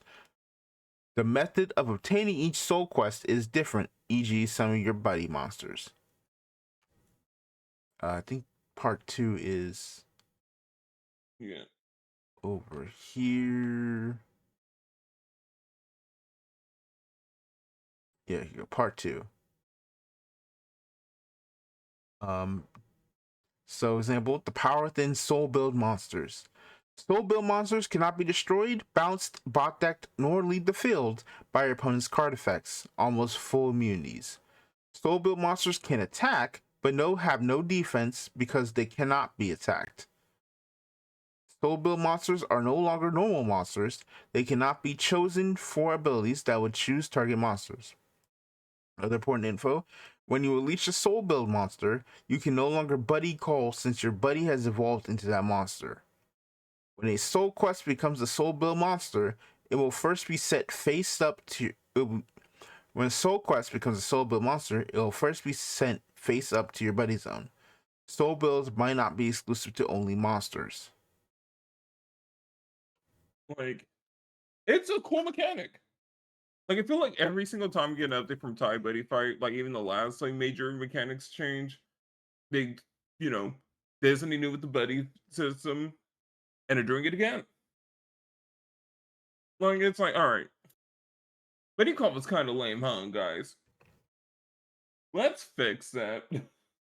Buddy Call was lame mainly because like it got outscaled by just the nature of the game. It's Right. like, yeah, man, gain 1 health back when every deck can just at a point where like every deck can just dish out like 20 damage.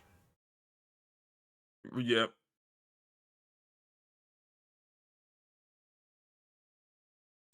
I mean, it was kind of lame the second a single monster with 3 crits showed up, to be fair. That is kind of true. But it was still like there. But it was still like multiple attacks for like 3 crit. Yeah. Like the game just scaled out of control for the buddy for buddy gift to really like do anything. Mm-hmm. It's like people like the quest system when it shows up in other card games all the time. You know, the original WoW card game had it. A few other games have mission systems and whatnot. This is a smart move to do it, right? It still maintains the like flavor of Buddy Fight. Mm-hmm.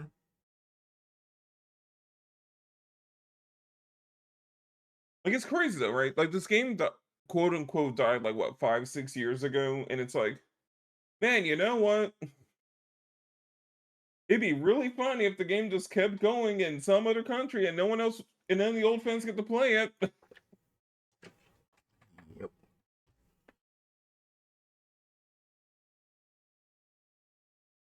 Give it an animated show. Just rub it in. Even like a small web series, right?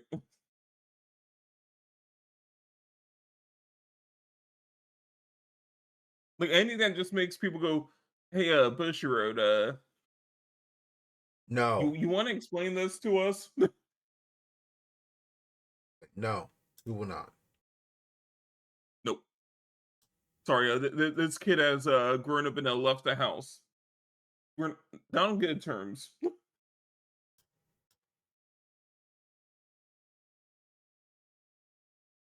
Gosh.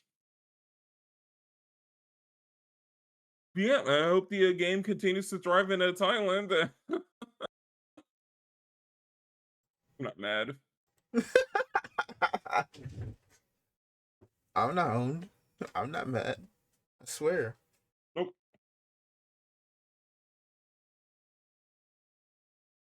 Look, I mean, the only people that should be mad, everyone that jumped on the gate roller train. It's like, screw you, Bushiroad. You killed Buddy Fight. It's like, what about that? What a tragedy of game ruler. Right. All right, and that is our news for everything related to Card TCGs. games. Uh, kind of light, but that's because like we're going into like a big thing. Like by like the next episode, we'll have obviously like a big band of news, and then the episode after that, we'll have a bunch of news for Bushiroad Bushiroad. games. So yeah, like the next episodes will be insanely packed. So don't worry about it. Right. I mean, you As don't think if it's like good news that I haven't had a major rant about Bushiroad this week. so, now here we go. If you're here for card games, yeah, you can leave now. As for everything Yep, else, get out. we're gonna talk about Summer Games Fest, aka not E3 week, because we also like video games. And I think we got a lot of Yeah. topics we're gonna talk about here as well. So Yep. anyway, uh, let's kind of begin. We have this is from Jessica Condit on Ian Gadget as a recap everything for everything. Their major things for Summer Games Fest. Control Resonant got another trailer. Crazy Taxi World Tour was announced. Oh. Uh, Announced, hyped up, and immediately did it funny. mm, yeah, Want to talk about them at the end of the roundup? yeah. Well, let's talk All about right. at the end of the world Each thing. section. So, All right. Virtua Fighter Crossroads got a trailer for its story mode, which I thought looked pretty good. Same. I'm like, dang, this feels like a much more realized version of World Tour. Man, it really does just look like Shenmue 3. It's a good thing we never got a Shenmue 3. Yeah. Shenmue 3, but someone actually gave a damn. Right. Someone actually knows how to make video games. Brave Seasons exists. I don't remember what that game was. It was the I think it was the Punichi Software one. Um, No? yeah, it's a farming game, like Star Valley and Animal Crossing, Right. but with like kind of like horror. Okay, it's interesting. Silent Hill Townfall got another update trailer, which I'm not really into Silent Hill. Well, Same. mostly because by the time I was able to play video games, I'm not into horror, and two, uh, those every game past two was apparently considered very bad.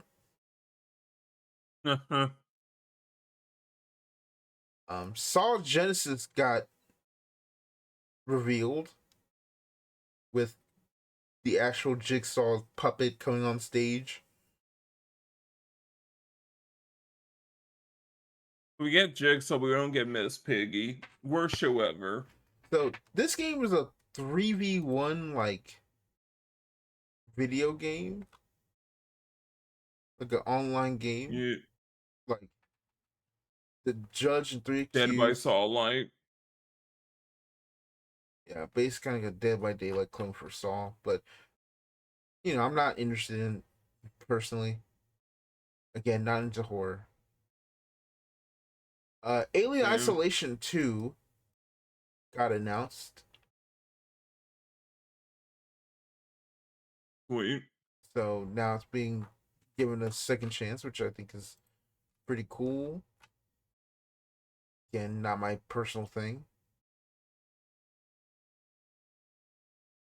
Tomb Raider Legacy of Atlantis got a deeper trailer and a lot of details of that, which is the remake of the very first Tomb Raider, and I believe there was a confirmation that this actually is still in the remake universe, in like the prequel universe. So this is technically Tomb Raider 4.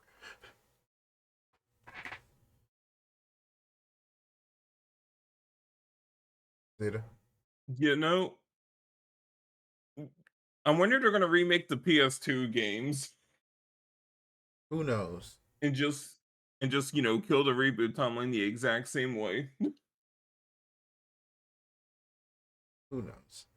But yeah, this is technically the fourth game in the reboot timeline, so that's funny. Um,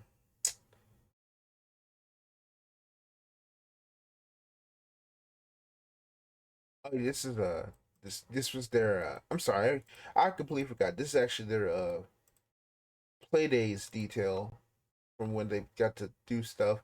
They did Stranger Than Heaven and Spyro.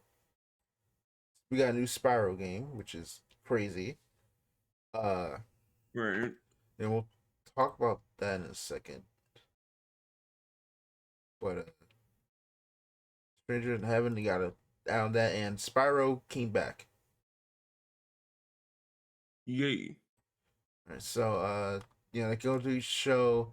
There's the mixed summer game showcase, Black Voices in Gaming Summer Showcase. I did watch this. It was a rough show, but there's some pretty cool stuff. Like Roller Girl was a game I was like, oh, this is pretty interesting. Hmm. And then they did like a whole giant game of I'm trying to remember. There's a like a kind of like a Power Stone esque game that's early in development. Well, we do need more Power Stone likes. Which I'm like, okay, it looks rough, but like y'all can take feedback. The State of Play, which was the first real big one. Uh, Oh yeah. Wolverine, we got actually a trailer of it. And it looks crazy. The Wolverine one was like too much. Too much violence, too much story, like stuff. Both kind of too long. Yeah, kind of. It's like, all right, guys. Please be seated for a 15-minute gore fest to start the show off. Hope y'all are in your AMC theaters as we just splatter blood everywhere. Right. Yeah, it's Okay, Sony. like, okay, we get it now. Like, how much can you do with a Wolverine game, right? How much like can't you show off that's not just all right? Here's Logan cutting people up. We got Jean Grey. Okay, Okay, but can you show me Mystique gameplay? You said she's in the game. Let me see that. right. Yeah, it was cool originally, but like every time I try like to get reactions to like to the state of play, is like it's just like I kind of just mostly skip the Wolverine stuff. I'm like yeah, it looks crazy, but like I kind of already lost interest, which is I was losing interest. I'm like, Hmm. ooh, you know what? Just wait till the game's out. Like, I think that's the biggest problem with the showcase with the state of play, right? As we keep moving, like the shorter previews, awesome. When Sony's like, here's our big major flagpole game, it's like, okay, you could have shown like you could have like cut this in like half, and it probably would have been for the better. Uh, Next they revealed the Rayman Legends remake, which doesn't need to exist. The game is 9 years old, bro. Right. You didn't need it. Oh, it'll be $40. All right, maybe. Okay, maybe there's a thing we can do Uh, here. Next we got Also, Community. to be fair, it's a 13-year-old game. Hold Yeah, on. yeah. So, Community gameplay trailer we got, uh, which is made by Ikumi Nakamura from her studio Unseen, and it looks really cool. I liked it. I really enjoyed watching it. I mean, that looked neat. So it's just like you just kind of gotta wait and see what more details about it. Next, we talked about Silent Hill Townfall, but it's got a release date on September 24th, which leads to another which will eventually lead to another discussion of holy cow, there's so many games in September and October. Yeah. But Like, we'll call it the GTA problem. which at this point, some people are just like, dog, why are we doing this? Like, Like, that's the not problem, all right? of If y'all are one going person's to. Sorry, continue. if one person says, "All right, we're trying to dodge GTA 6," awesome. If 20 people say we have to dodge GTA 6, we have a problem. Yeah, it's like some of y'all like, dog. I'm like, there's gonna be some games I look at. I'm like, dog, y'all are fine. Like, you were gonna get swallowed up here in the September wave, and you could have just released in November, like you were planning on doing. Like, I do expect some companies to be like, you know what, we were stupid. Let's just actually go back to October, November. Like, we're not GTA. We're not GTA adjacent. Like, it. Right, I think someone said it best. Like, it feels like you didn't know your audience to be like, oh God, we're gonna get hit right. with GTA. It's like, no, you weren't. And now you're competing with all these other smaller games Guys, you're a single player RPG. that No are one much closer cares. to your niche. It's just kind of crazy. Sorry, Next, a bunch of action games, a bunch of like lower budget, like AA action games are all releasing in September now. Surely this won't cause a problem. and it's like, dog, we still haven't got a trailer for GTA 6 to see gameplay. Like, Right. I understand they were still like GTA 6 this. I'm like, dog, y'all talking about this game like it's the second coming. Like, everybody talks about this game like it's the second coming of Christ, and it's like, dog, no, it's not.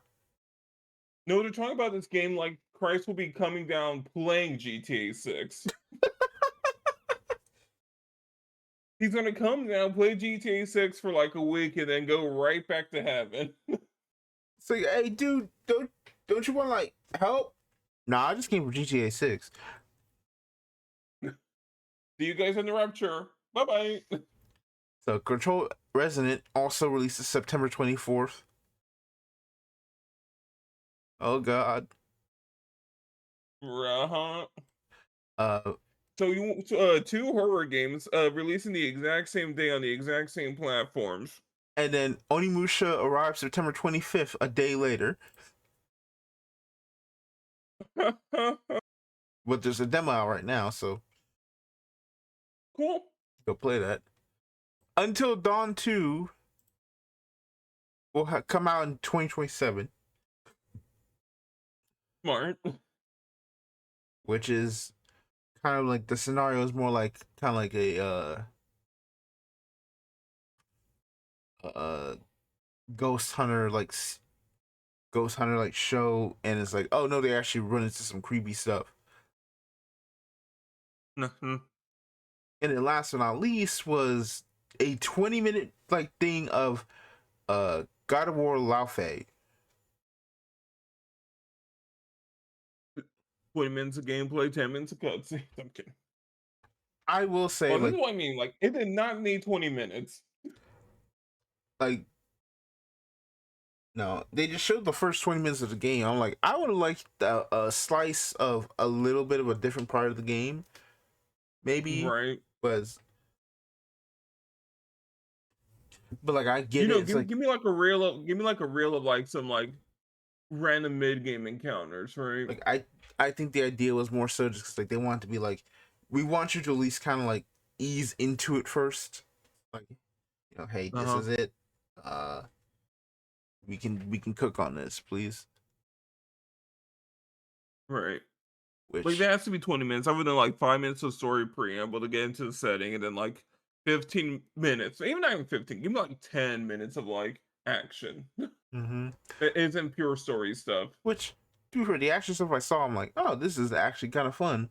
She can actually jump. It, it's it's Devil May Cry 6. I'm So kidding. Not that early in the game. so I thought this. So I just thought the state of play was overall pretty good. They didn't put It's in alright. the. They didn't put. They completely skipped out on Tokon. Yeah. Like that was probably the best trailer they've had. Where it's like they revealed Doctor Doom's team, which has Magneto, which was leaked earlier. Which under that logic, kind of assumes that the leak also came with Scarlet Witch. So Scarlet Witch will probably be on the final trailer for the teams. Probably. Then there was Green Goblin, who was voiced by Steve Bloom, which is Which crazy. is weird. Like he sounds so much like Hamill's Joker. I'm like, huh? Which When I was like when I was first watching, I'm like, wait, who? which is very crazy because like with Josh Keaton being Spider Man, this is like, is this gonna be like some sort of like, is this like the spectacular Spider Man universe that this is I taking can place see it. in? Because there's like some dialogue is like, is this taking place after like the rumored like canceled third season or something? Man, do not play Spider-Man's arcade mode unless you want to get spoiled on Spectacular Spider-Man. I mean, considering they kind of teased what happened in a what you call it, um uh be in into the Spider Verse, or like Beyond the Spider Verse, or whatever it was called. Uh-huh. It's like, and considering that Spider Man's also in there, and the whole thing is like, oh yeah, I think they want to kind of like do it, but like they can't do it. So Right. all right, Latin American Game Showcase happened. Chrono Hearts Shade Protocol apparently smashed his Kickstarter goal immediately. Which, Oh, sweet. let's see, Shade Protocol. Yeah. Oh, that's pretty finely smashed. Yeah. Yep. 125 minutes. Okay. Yep. And you can see like little bits of gameplay. Oh my goodness, this guy looks pretty cool. All right. Right. All right. Yeah, I'm surprised I haven't seen a platformer with this gimmick of just ruin the stage for.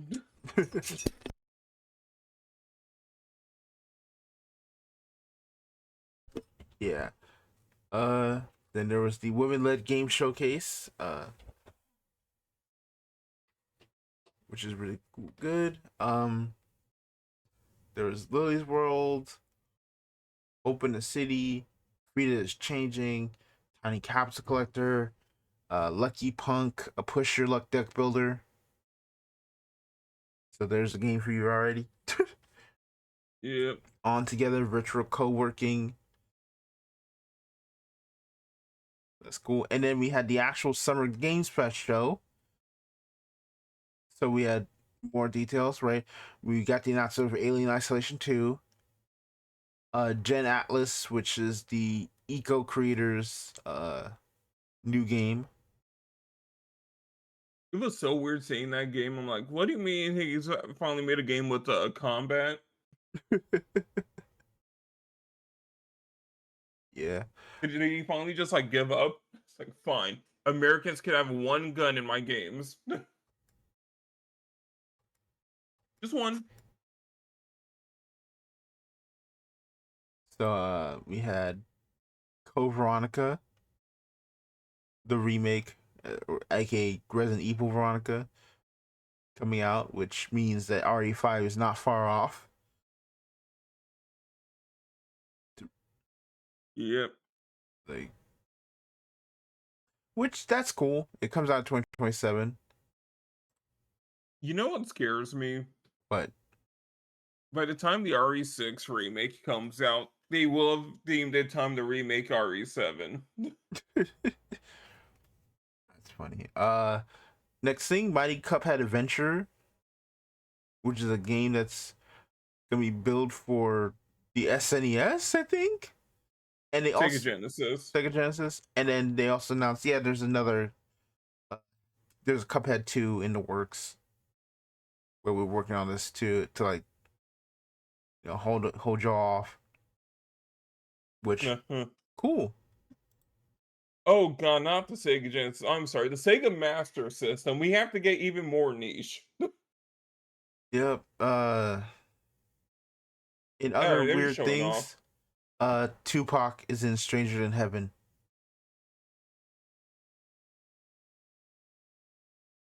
I hate digital necromancy so much. This is so bad.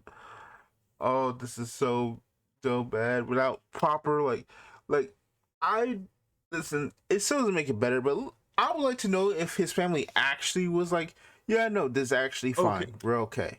the estate approved of it. His sister did not, from what I've heard.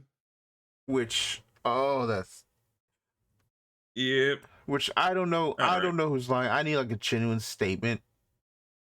Like I know people have joked about like Japanese pop culture like follows American trends 20 years later, but we actually had to bring Tupac back.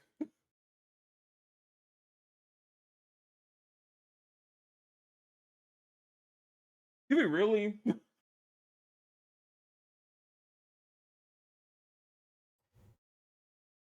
It's not even the time period. That's what gets me.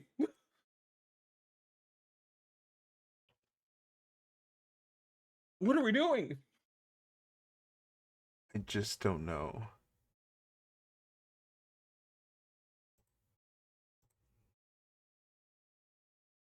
Alright.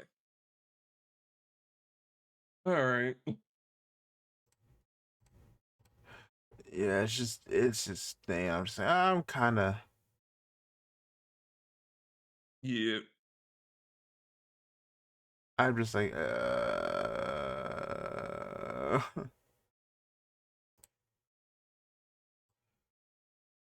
Anyway, we move on.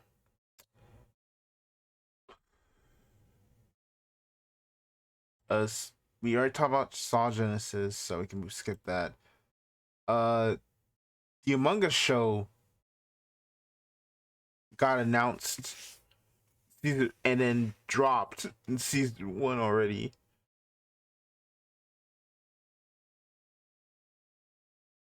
Kinda wanna know how that show actually goes. A little bit.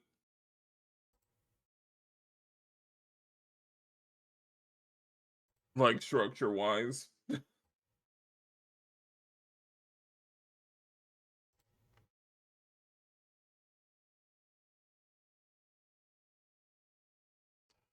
don't know, might watch it tomorrow. Okay.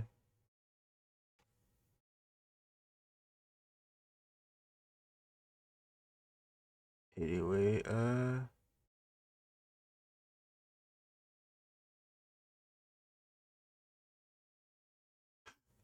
there's no way. Did they announce a Metal Slug mobile game on the 30th anniversary? I'm not surprised. Oh, and they also announced that another Metal Slug is coming. Oh well. But that's just funny.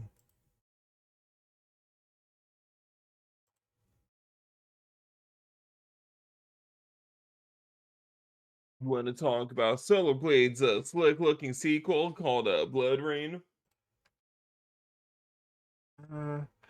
Uh, I want to talk. Oh, we already talking about Virtual Fighter. Uh, let's Look, talk it's about powered Star by Wars Claude, Zero alright? Company. I'm I'm I'm gonna like get I'm glad this is a series that should be like I'm gonna get things about Zero Company. Like once I read that interview, it was like, yes, you can in fact deploy 4 astromechs. I'm like, okay, I'm sold.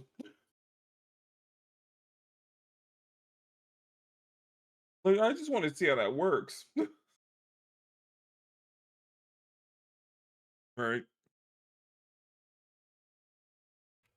Like that seems like a fun campaign idea in general. Can you clear XCOM with 4 R2 units?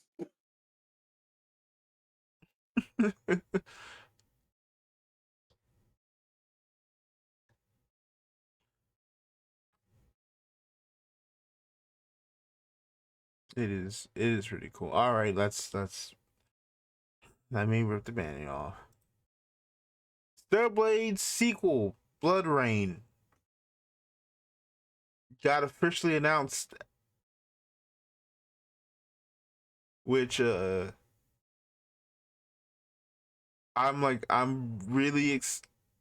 kind of excited about for very obvious reasons. Yeah? Those reasons being that you know, I'm a fan of Shift Up. I already said my thoughts about the original Blade earlier. Uh, it was a fine game, but its story was very much like whatever, very much just Mm-hmm. kind of very basic in that regard. Uh, this game, however, seems way more to my liking of just being like, hey, here's a tomboy punch girl who has Yeah, it's made for you. a lot more personality.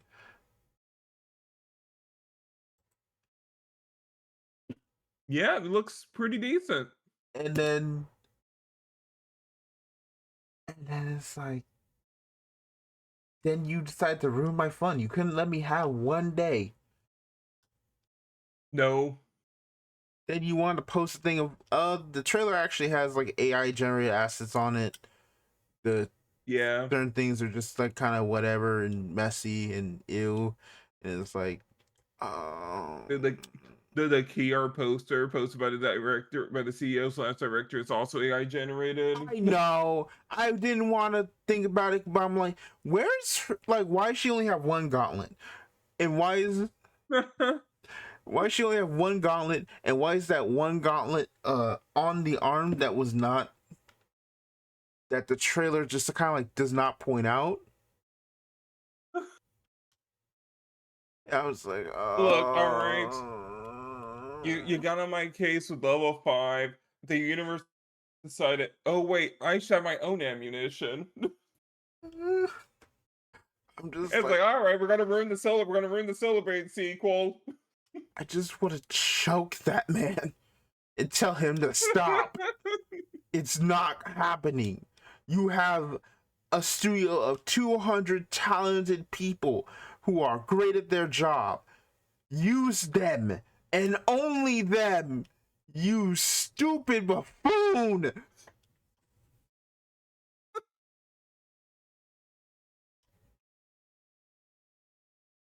man. Like, if you need more people, hire them.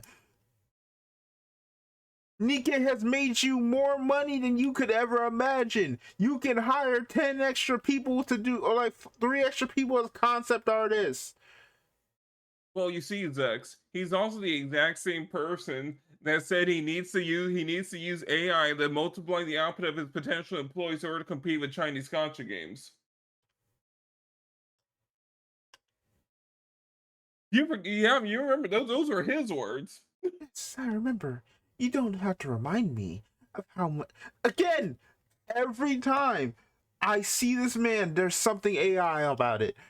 And I'm like, I want to choke you. It says, I like, do you remember April Fools? yeah. The Nikkei April Fools video they had was a Monster Hunter spoof, Ah, which had multiple characters in 3D models that were not done. By the way, we don't have 3D models in Nikkei outside of like certain aspects. So they made 3D models primarily for this meme, for this joke. uh-huh. Made a 3D model of one of the like mid storyline bosses, and did a Monster Hunter spoof. And that stuff was pretty much, I was sure, handmade animation.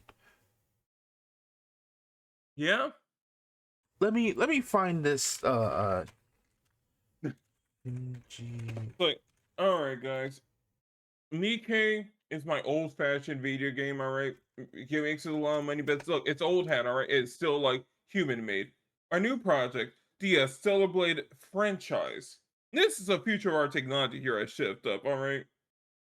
Using the finest in AI technology, we too can make amazing AAA game.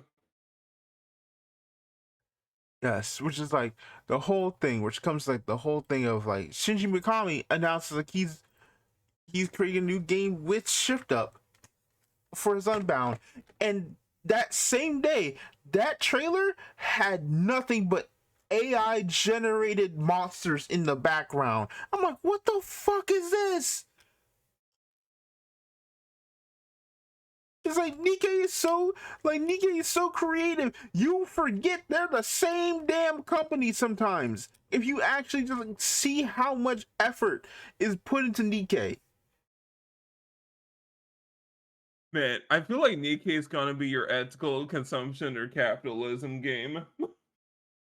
Which is already a dire situation because it's a gotcha game.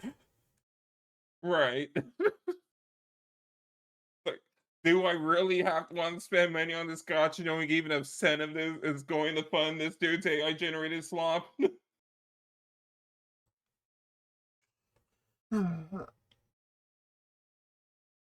Hurts. I'm like, dude, just stop, please.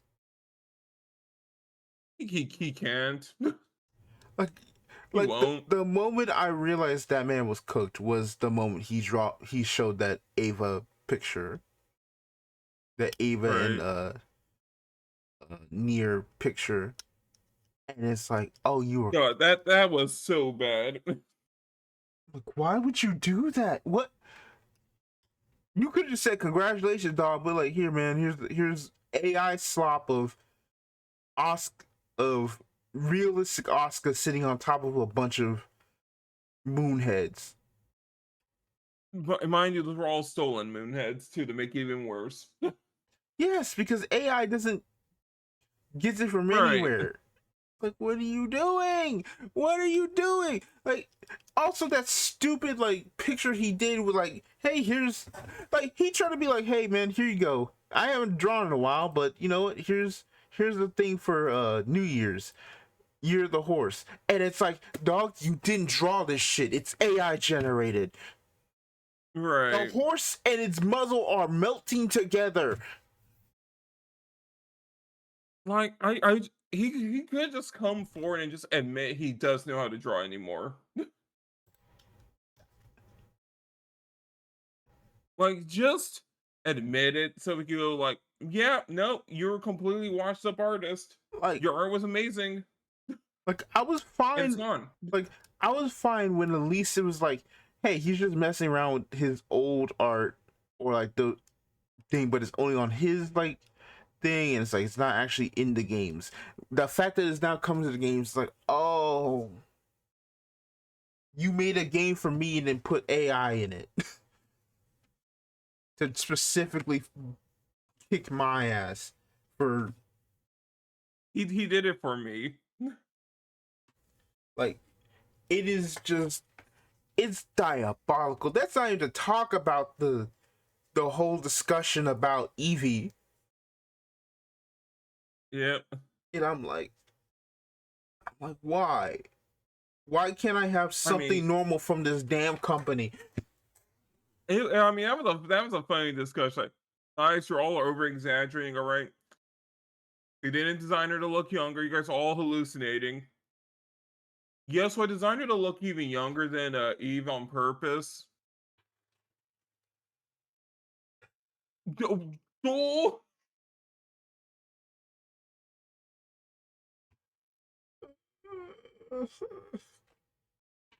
Like, I think the thing is like it very much is like okay, here's my thoughts on it. I think Evie just looks like she looks young, but she's like 18, 19 young in that regard. Right? Like I've seen old people older like older than me who still like around my age or like somewhat younger who are like yeah, they look like they're still kids. My friend from high school still almost looks the exact same she did back then. Aru, like the streamer Aru looks there. The cosplayer Shark Panty. Like it's not like this body build doesn't exist with adults. But man, I can understand why you feel uncomfortable. Because not only does she look younger, this is the same series as the one that put Eve in there. And celebrates entire like history in the zeitgeist of media is about how Eve is sexualized and how Eve's body is, and that whole conversation about it. And not the anything about Verkov the said, and I actual quote, "I will make costumes more appealing than in the previous game." Take, take it to mean whatever he wants it to mean. I want stop talking. Stop talking. Stop talking.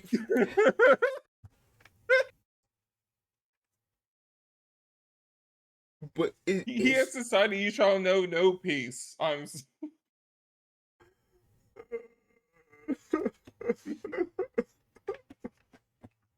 but it's just like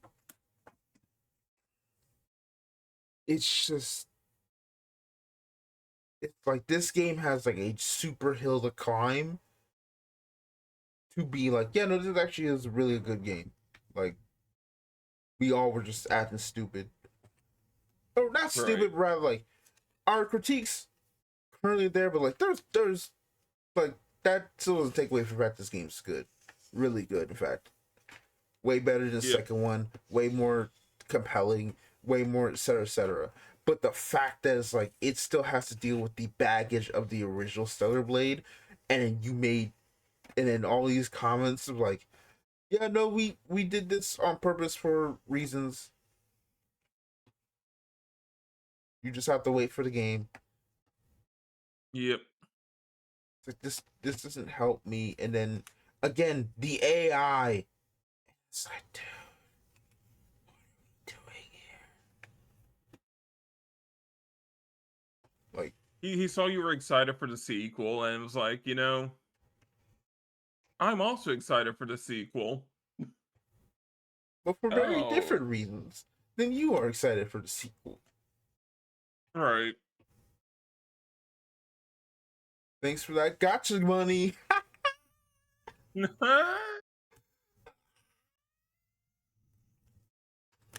You see, we named her Shifty because it's based on my own behavior.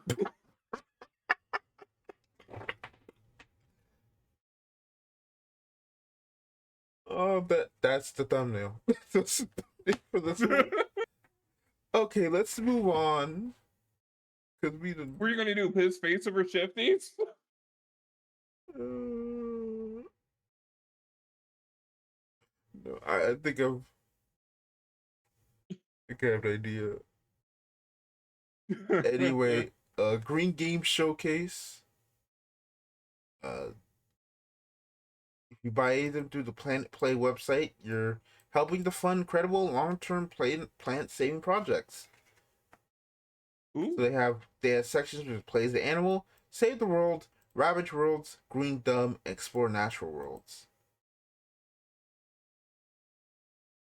Also, speaking of Summer Games Fest, they actually did not talk anything about. It's going back. Where the heck are we? Wait, did we just skip through a whole thing somehow? Where did we go? What? Okay. No, no.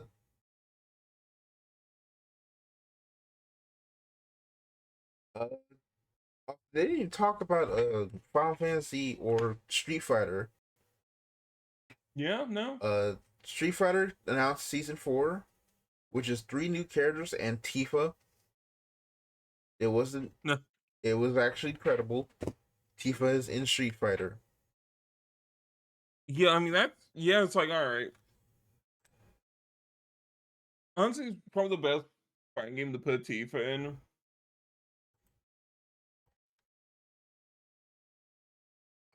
Probably. Yep. Right here. There she is. And then on Max's stream, apparently the creator of Final Fantasy 7 came, the director of Final Fantasy 7 came on his stream, went to his house after Summer Games Yeah. Fest. It was like, yeah, let's do an interview. It explained like, yeah, Tifa's in thing. Like, there's a bunch of people, but we decided Tifa, that Street Fighter is the right choice because it just kind of aligned well. AKA, Tekken could have had her, but season 2 was ass. So, right. And it made everybody upset. So, like, you know what? We actually need good press. And speaking of press, it also aligns with the fact that they announced Final Fantasy 7 Part 3. Right. It is coming out next year, which is like, that is crazy because it feels like it's only been like 2 years since it came out. I mean, it's good for me at least, because they're so sale right now for both for the first 2 parts on Steam for like $32. Okay. That is good. I already have the first 2. I haven't finished Part 2 yet. I think it just got burned out. Fair. But yeah, that is mostly all Summer Games Fest. Then there's Data Devs, which had Vampires, Meshaw's Blood Dungeon, which was if Vampire Spiders and Splunky had a baby. N plus Infinity times 2 threatens to revitalize 2D platforming in 2027. That's N plus Infinity times 2. Okay, but like, how much can you revitalize 2D platformers at this point? I don't know. Lazy River, Ithaka. It's a road trip RPG from Bury Me, My Love Studio Pixel Hunt.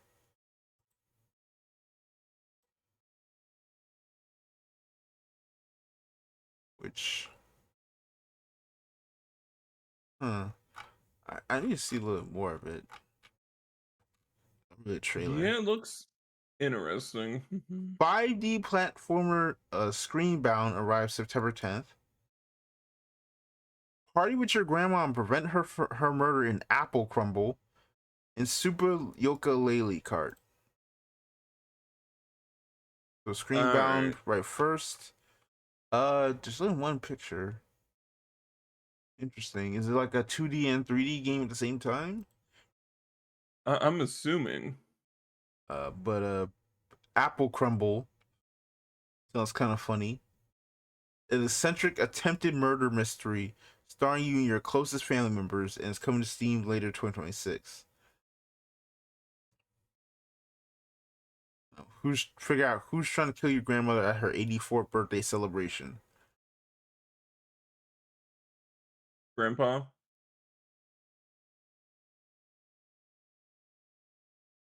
So that seems like it's gonna probably be interesting. Oh yeah. Super Ukulele Cart comes out, which cool.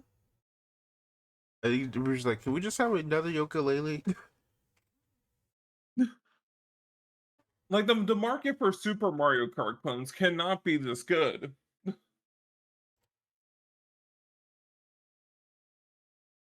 Who knows? Anyway, moving on. There's the Southeast Asian Game Showcase. Right, they had Neko Station, Knoll, Dungeon Hot Pot, Seppaku, Hoa 2, and then Until Then, and then Meaningless Random Numbers, which is a horror game. I see it. Meaningless Random Number. Oh, it's an incremental game. Oh, there's a demo of it.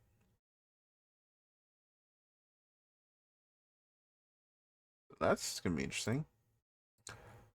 All right, the Wholesome Direct happened, which that was a lot. I don't. There's like Paco Spaces, In the Drift, Moomin, Rubber Bird, Tinkermist, and Waterfall, Tiny Waste Builder, Painted Virtue, Story Rich Showcase. So many showcases. Yeah, there's a lot. And there's the Green Games, which we already did. The Gaming Pride Parade. That's which is meant to celebrate upcoming LGBTQ games. Which that's cool. Seraphim Helix Experiment. On what? Let's see what this game is. Seraphim Helix Experiment. Oh, this looks. Is this a? Oh, it's a. Is it a? Looks very Akira inspired. Interesting, huh? I'm intrigued. I should add that to the wish list later. Frosty Games Fest. And then the Xbox Gaming Showcase was the next big event. Which we had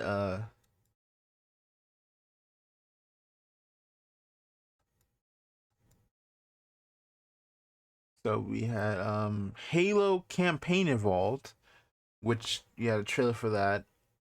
If I can load it. Yeah, we had a trailer for Halo Campaign Evolved.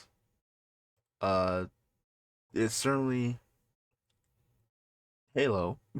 It's yeah. I mean, I don't know, man. It just it's Halo if they hired that man. yeah, I don't have much to say about it. I'm not really interested. Then they had we talked about Crazy Taxi. Yeah, this is gonna take a minute. My browser is slowly loading. Yeah, Crazy Taxi School. It also unfortunately comes with an AI disclaimer, Yep. which is like, oh my god, not again, It just keeps please, happening. Sega, why? Oh, and a limited edition Xbox Series X controller coming this fall.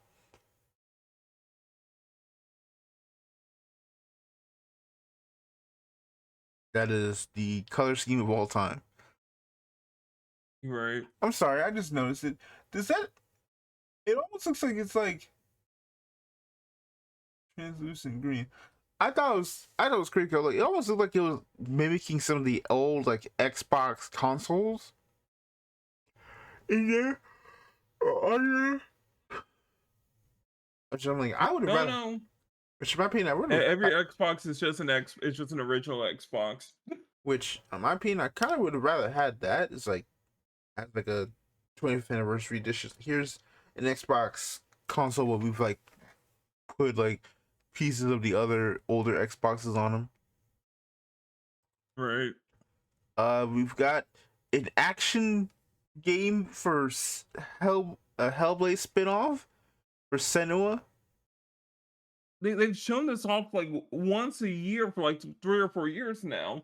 No, but this is actually Senua. It's an action game, not Hellblade, Senua Sacrifice, or Senua Saga.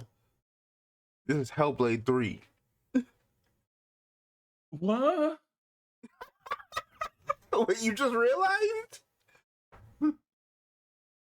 Yeah. You okay? Like, it really didn't sound like your brain broke. It's like, wait, what? Wait, when did Hellblade 2 come out? Hellblade 2 came out like a couple years ago. Huh?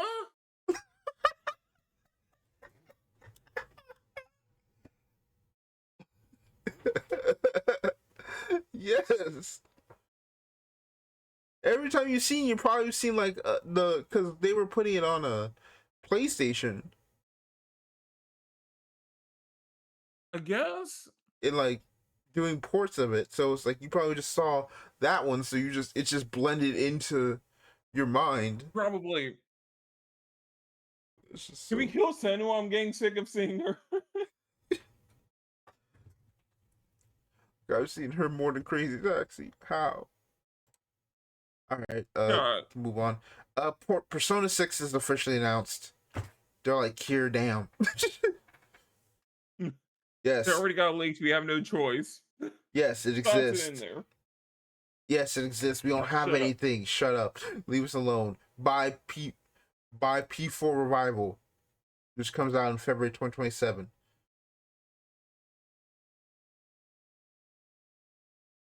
It's Persona 4. And There's not like much I can say about it. with P3 Reload, we've also changed the It's going to English. be a faithful remake, but easier. It's gonna be a faithful remake, but we've replaced all the voice actors in the English version because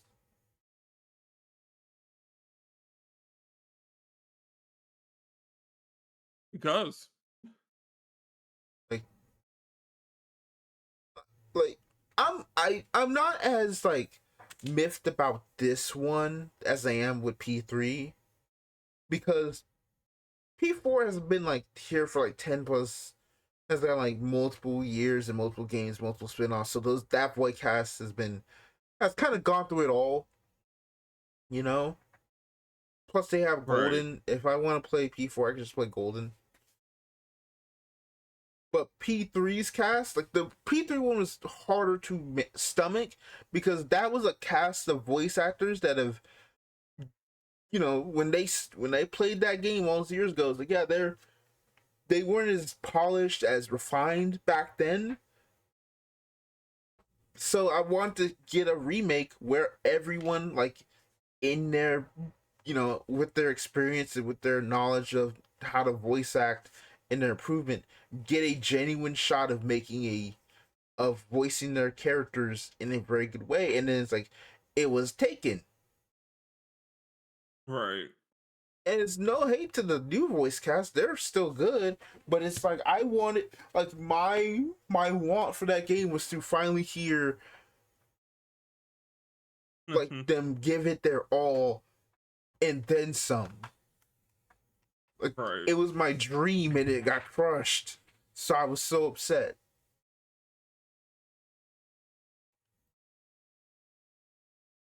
Yeah, that's unfortunate. Like I assume the only other reasons is because uh all all the voice casts of both these games have become union. So it's like, well, we could just take the get like non-union ones and Right. be cool. But it's like, dog, that's just you being cheap, and Oh yeah, 100%. that feels like you being cheap and or you just wanting to have more leeway in doing stuff, and it's like come on, dog. They deserve better than that. Oh yeah. All right, next up, we see State of Decay 3 gameplay. It had been 6 years since it was originally announced. Nah, Save Decay 2 was so good it didn't need to have a Save Decay 3.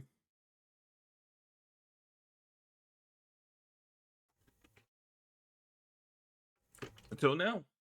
Which, I mean, cool. I don't really care. Listen, if you, Right. I'm starting to get tired of you announcing games and then not doing anything for 6 years. Like, listen, if the game ain't done within the next year and a half, don't show me it. Hold up the Atlas. Listen, they messed up that one time and no one's gonna let them live that down.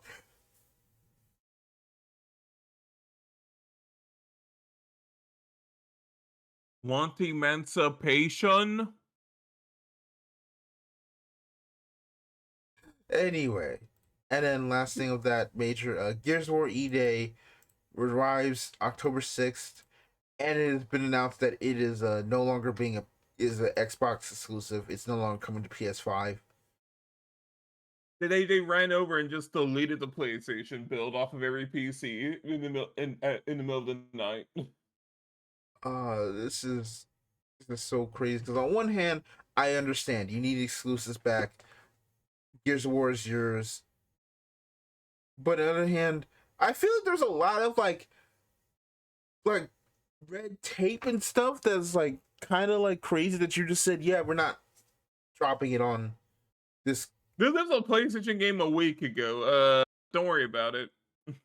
Yeah, it's like this PlayStation game a week ago, and I'm pretty sure I think some of the bonuses from what I hear, like some of the bonuses of the studio, kind of connected to that PlayStation version. So Uh-huh. you kind of just took money from them. I hope you gave them compensation for that. Right. So we move on. PC There's a gaming finished show. version, Gears of War 5 PS5 sitting on a drive. Oh boy. Then the Just Indie Funniest leak of all Showcase. time in the making. Dang, there's the India Game Showcase. There are so many showcases.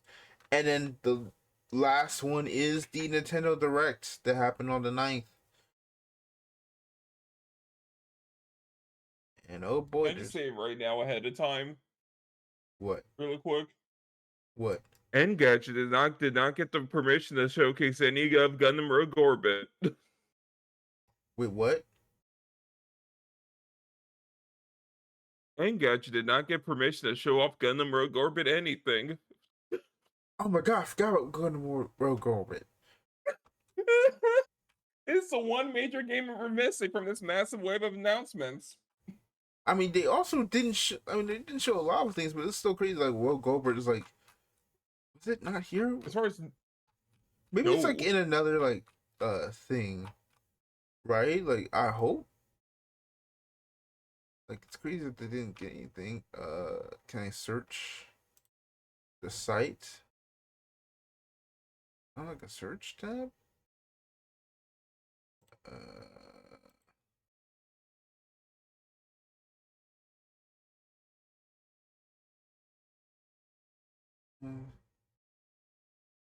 Impressed.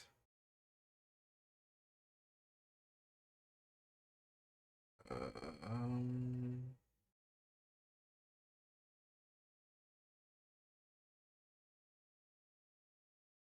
Actually, oh wow. Okay, didn't. I'm seeing nothing on their site. Okay then. Huh. Well, guess we keep moving. Fire Emblem Fortune's Weave comes September 17th. I made this joke with some people earlier. I'm gonna make the joke here. I'm just saying it's a little curious that the first Fire Emblem game with a Dark Sin main character has Weave in the title. I'm on to you, Nintendo.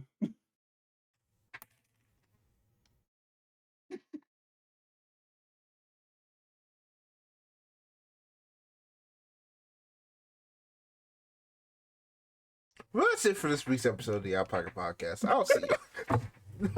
What? I thought it was You gonna didn't be the. notice? I thought you were gonna do the Fire Emblem Fortune's Weave, as in like a play on 4 arcs. It'd be like a thing on 4 houses. You just came out of left field with a new one. I was like,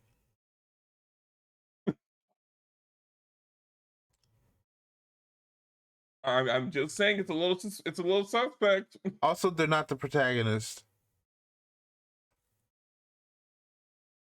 Like, you see the trailer thing right there? That's our protagonist.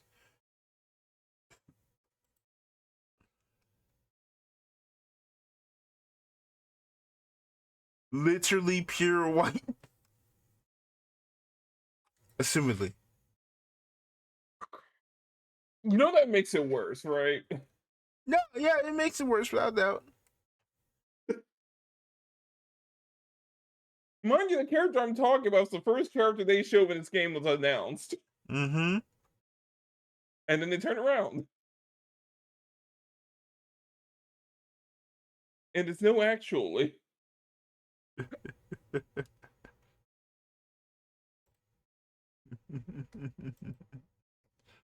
Yep. I've never seen a game get gentrified in real time.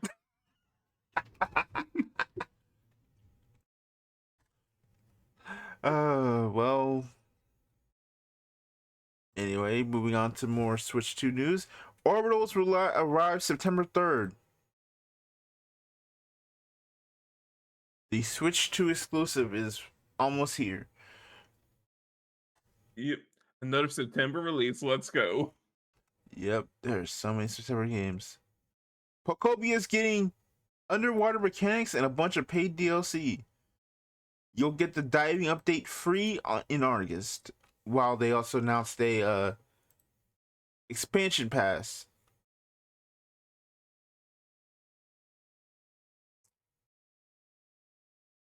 The expansion pass is apparently $35.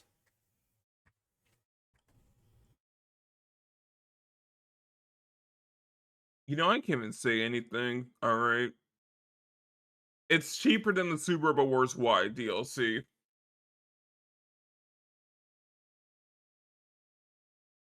Okay. That's Don't tell me you bought the $60. Don't tell me you bought the Super Robot Wars Y DLC. I have not bought the DLC yet. I'm waiting for all of it to be out. Mm, all right. Legend of Zelda Ocarina of Time remake is coming later this year. Showed no gameplay, but gave us baby Link with an adult head. It looks so bad.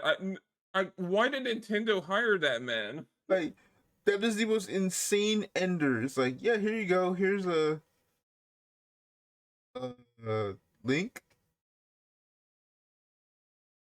Well, it needs to be studied that like Legend of Zelda has been reduced to Breath of the Wild and Ocarina of Time.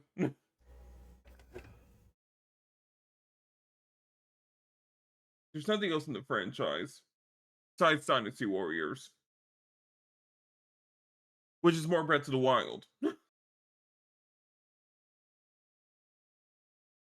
It is very crazy how this is just kind of like, yeah, this is the Breath of the Wild storyline, and this is all they gave us. Yep. Dust Bloods will have a closed network test for the Switch 2 in the summer. FromSoft confuses me. Like, all right, so what are we gonna do now after Elden Ring? Well, here's Armored Core. Okay. Here's a multiplayer Elden Ring. Huh? It's also roguelike. What? It's on Like, Switch 2 okay. only. And now, yeah, now Duskblood's like, here's a vampire-themed Souls-like extraction game for the Switch 2. It's like, FromSoft, what are you doing?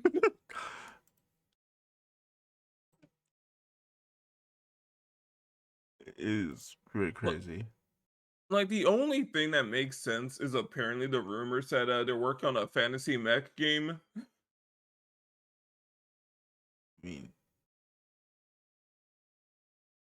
it's like, dang. which I'm like, I kind of hope that's true because, like, okay, they finally figured out what if we put the Souls like and the Armored Core together Like, into one can game. we just like, can y'all not go to band? Like, is the Bandai relationship so cooked you couldn't do the next the Gundam game? So someone else had to do it. I mean, I'm looking at I think I looked at the producers for the Gundam game, and I'm like, oh, that's what the Tales team has been working on. Wait, that Tails team has been working on this? Like, it's a producer from like Tales of Berseria and like God Eater and Scarlet Nexus. Yeah, Um, this is a big Bandai Namco in-house game. so, so they took my franchise's producer. Yes, they took your guy off and said you're doing Gundam now. This is so weird. But it's like, I wonder. I wonder why I haven't seen all these other cool in-house Bandai Namco original projects. Oh, well, at least we have Echoes. You know what's crazy? Echoes of Minecraft has only been Echoes of Minecraft shows up like in like the end of this month, and like I've only seen one show where it's actually been in. right. Like, Yeah, guys, also, fun fact, Rogue Orbit's been in development since at least 2021-ish. The Steam page is from 2022. Which definitely explains why all these other smaller Bandai Namco projects have been missing. well, speaking of small projects, new HD Final Fantasy HD 2D Final Fantasy announced. Final Fantasy Resonance. It's a remake of Brave Exvius. Yep, which people really love. So, hey, Right. here we go. Which game looks pretty nice. I'm like, nice. I'm like, okay, finally another Final Fantasy that's like smaller, Yeah. and I can play it because it's gonna be on Switch One.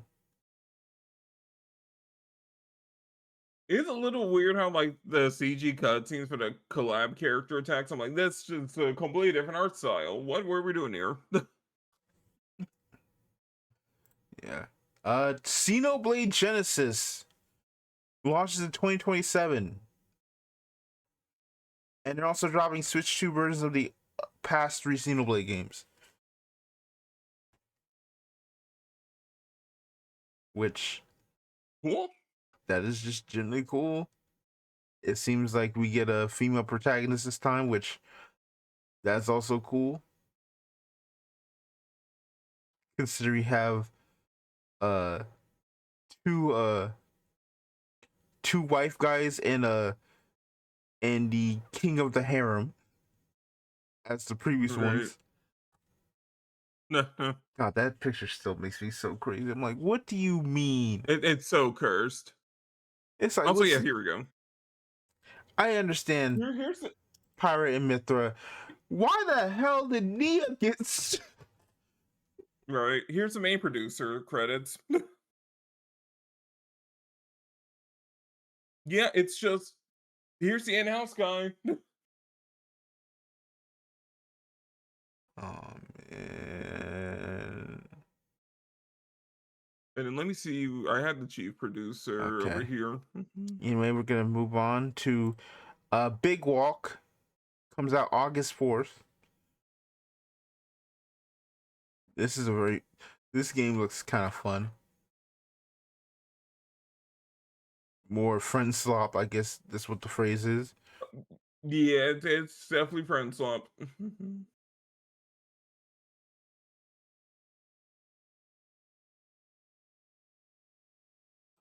Which that's pretty cool. The next Nintendo Sports game for Switch 2 features thumb wrestling. So Nintendo Switch Sports Resort comes out with 12 games on October 22nd.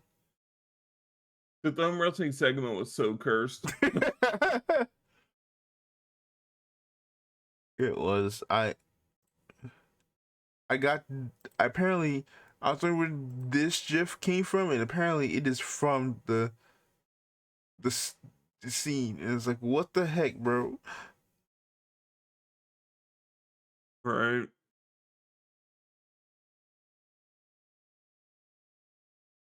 Uh, But but sure. here's the best thing: they brought back bowling and boxing, and I'm like, all right, you have my attention. I'll wait Nah, for sale. honestly, fair.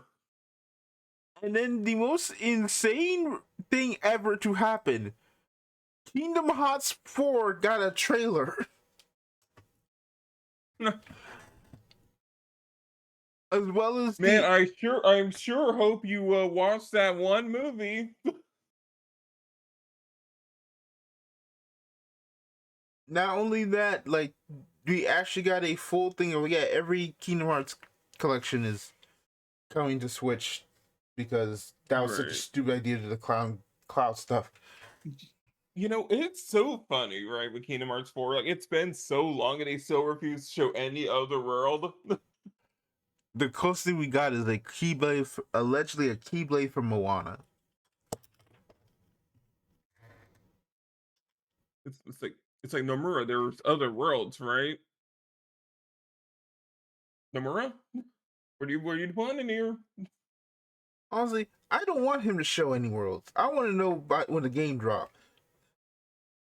Well, I'm just saying it'd be really funny if like all the like series picked are just like all showing up in Japan.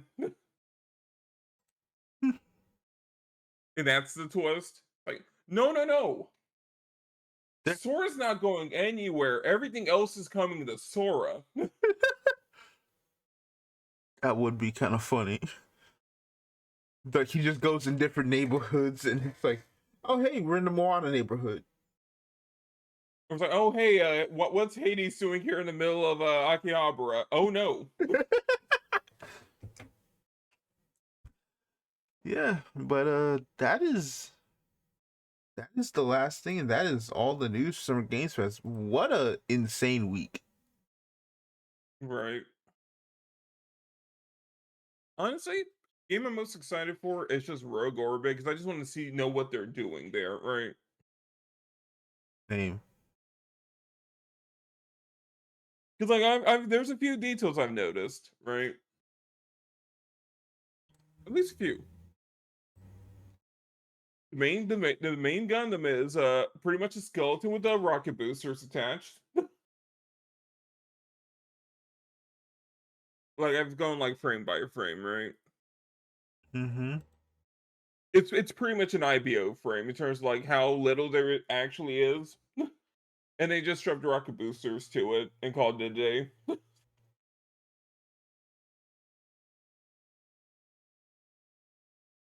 The one pointed out the preview has a lot of references to the original Gundam Age preview.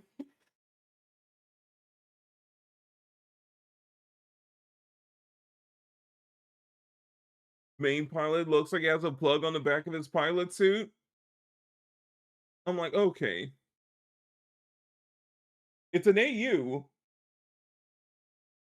but it's clear we're taking from like every other Gundam universe that tangentially has something alien related. Slash giant monster.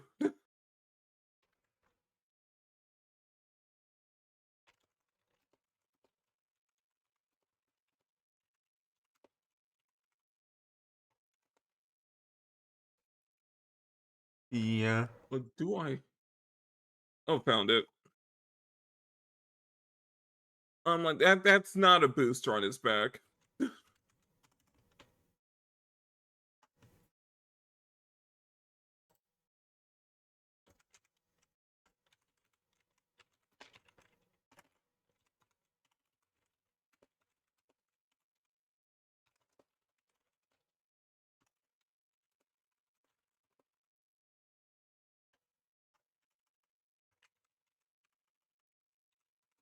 I don't know. I feel like there's some interesting stuff going on. And like even the Game Inform articles, they're like, yeah, we interviewed the producers and they're like, we could tell you more about the enemies, but that would have huge story implications if we said anything right now. It's like, okay. They're hiding some stuff with this game for sure. Which why I find it a little silly that Gundam fans are like, "Oh my god, it just doesn't match the themes of the of Gundam. This 2-minute trailer that clearly doesn't show that it's a real Gundam game." But you saw 2 minutes, like no actual story information. But the Gundam fan base needs to actually chill. I get it, guys. It's not Gundam versus Maxi Boost on 3.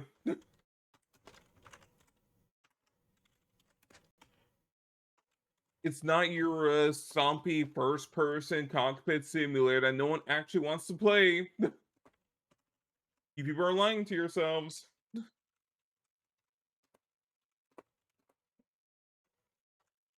Like, I think this is the best route they've chosen for a Gundam game, right?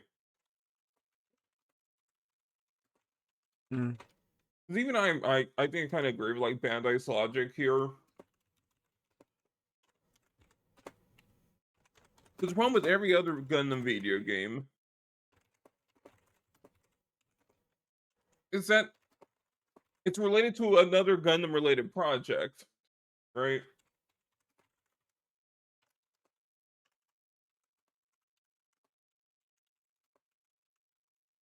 Like fundamentally, it's like, all right. Gundam Versus wants you to have seen all the shows to get the densing the roster. All of all UC side games all require knowledge of the 1-year war and yada yada yada. Like, I mean, that's probably the problem, like sales wise, right? And like with a lot of Gundam stuff in general, it's the baggage of the rest of the franchise. So with the clean slate is honestly optimal. I mean, here's the thing. Like, I'm trying to think what game has come out that hasn't been like a multi like franchise thing. The closest one is MS Saga A New Dawn. And even MS Saga A New Dawn still is only exclusively mobile suits from the pre-existing Gundam stuff, even if the setting's technically new. I say technically because anything I say about the actual setting is a massive spoiler. Mm. But yeah, that's the only one that isn't tied to a pre-existing Gundam show. One game.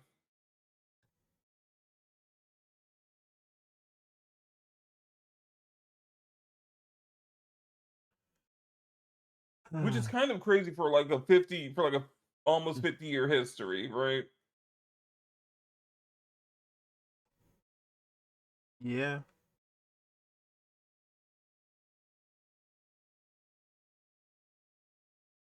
And I'm just like, guys, just wait until the game comes out or we get an actual like story teaser before we say it's not an actual Gundam work. That's it. Because I'm pretty sure even Bandai, like every new AU we've gotten for a while, since IPO has been, okay, we're remaking what Gundam is, fundamentally. And given when the game it has been in development since, for what I've seen, it's been in development since around the same time Witch from Mercury came out. Which makes a ton of sense with the aesthetic, right? Mm. It just needs more color. If the moment if the Gundam had more color, I'm sure less people would be complaining right now. Also, that one shot on the Steam page is horrendous. You know the one, right? No. Let me see.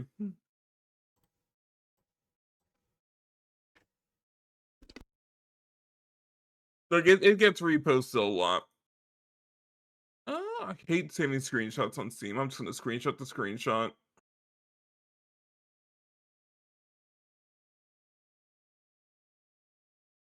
Yeah, this one like everyone keeps reposting. I'm like, yeah, it doesn't look good.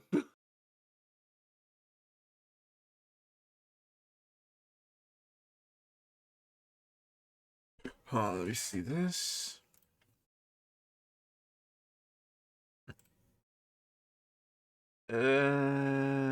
Yeah. It is kind of a Like it's on whatever. like it's on low PC settings and like all the like parts are like jutting out. It's like, ew, doesn't look good. Yeah, it doesn't look good that much, no. Meanwhile, the Game Informer spotlight from the interview they did with the producer actually has some new images. And it looks so much better.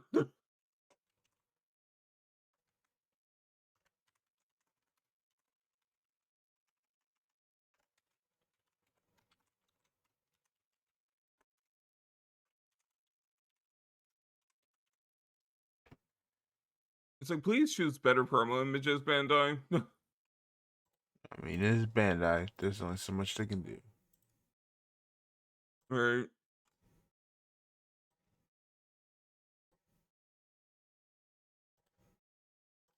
Yeah, I'm just kind of glad it's not launching in September 2026. Yep.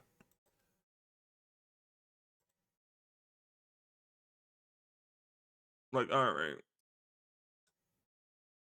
All right. Well, that is basically it for this episode. Yep. Pretty good. Our next show is scheduled to be around if I can find it. The 26th, and by that point we've gone through Bandai's details. If something is told, we might actually just do episode on the 19th instead. So it all depends on what the heck happens. Right. So yeah. Next episode is the 26th. It has been it has felt really long these past 2 weeks. Because this past week's been that crazy. I also wanted to Just get announcement after announcement. Yeah, I also completely forgot I could have gotten like Ray on here so we can talk a lot about the gaming news and stuff. But I completely forgot to ask them. Mm. So next time. But anyway, that is it for this week's episode of the Eye Pocket Podcast. If you like the show, you can follow us on our socials. They're all in the description. The podcast's own social on Blue Sky. And yeah, follow us on, subscribe to us on YouTube, like the video or whatever thing you're listening to this on. And we will see y'all next time. That was so bad. Yep. Yeah. Anyway, see y'all. Bye-bye. Bye.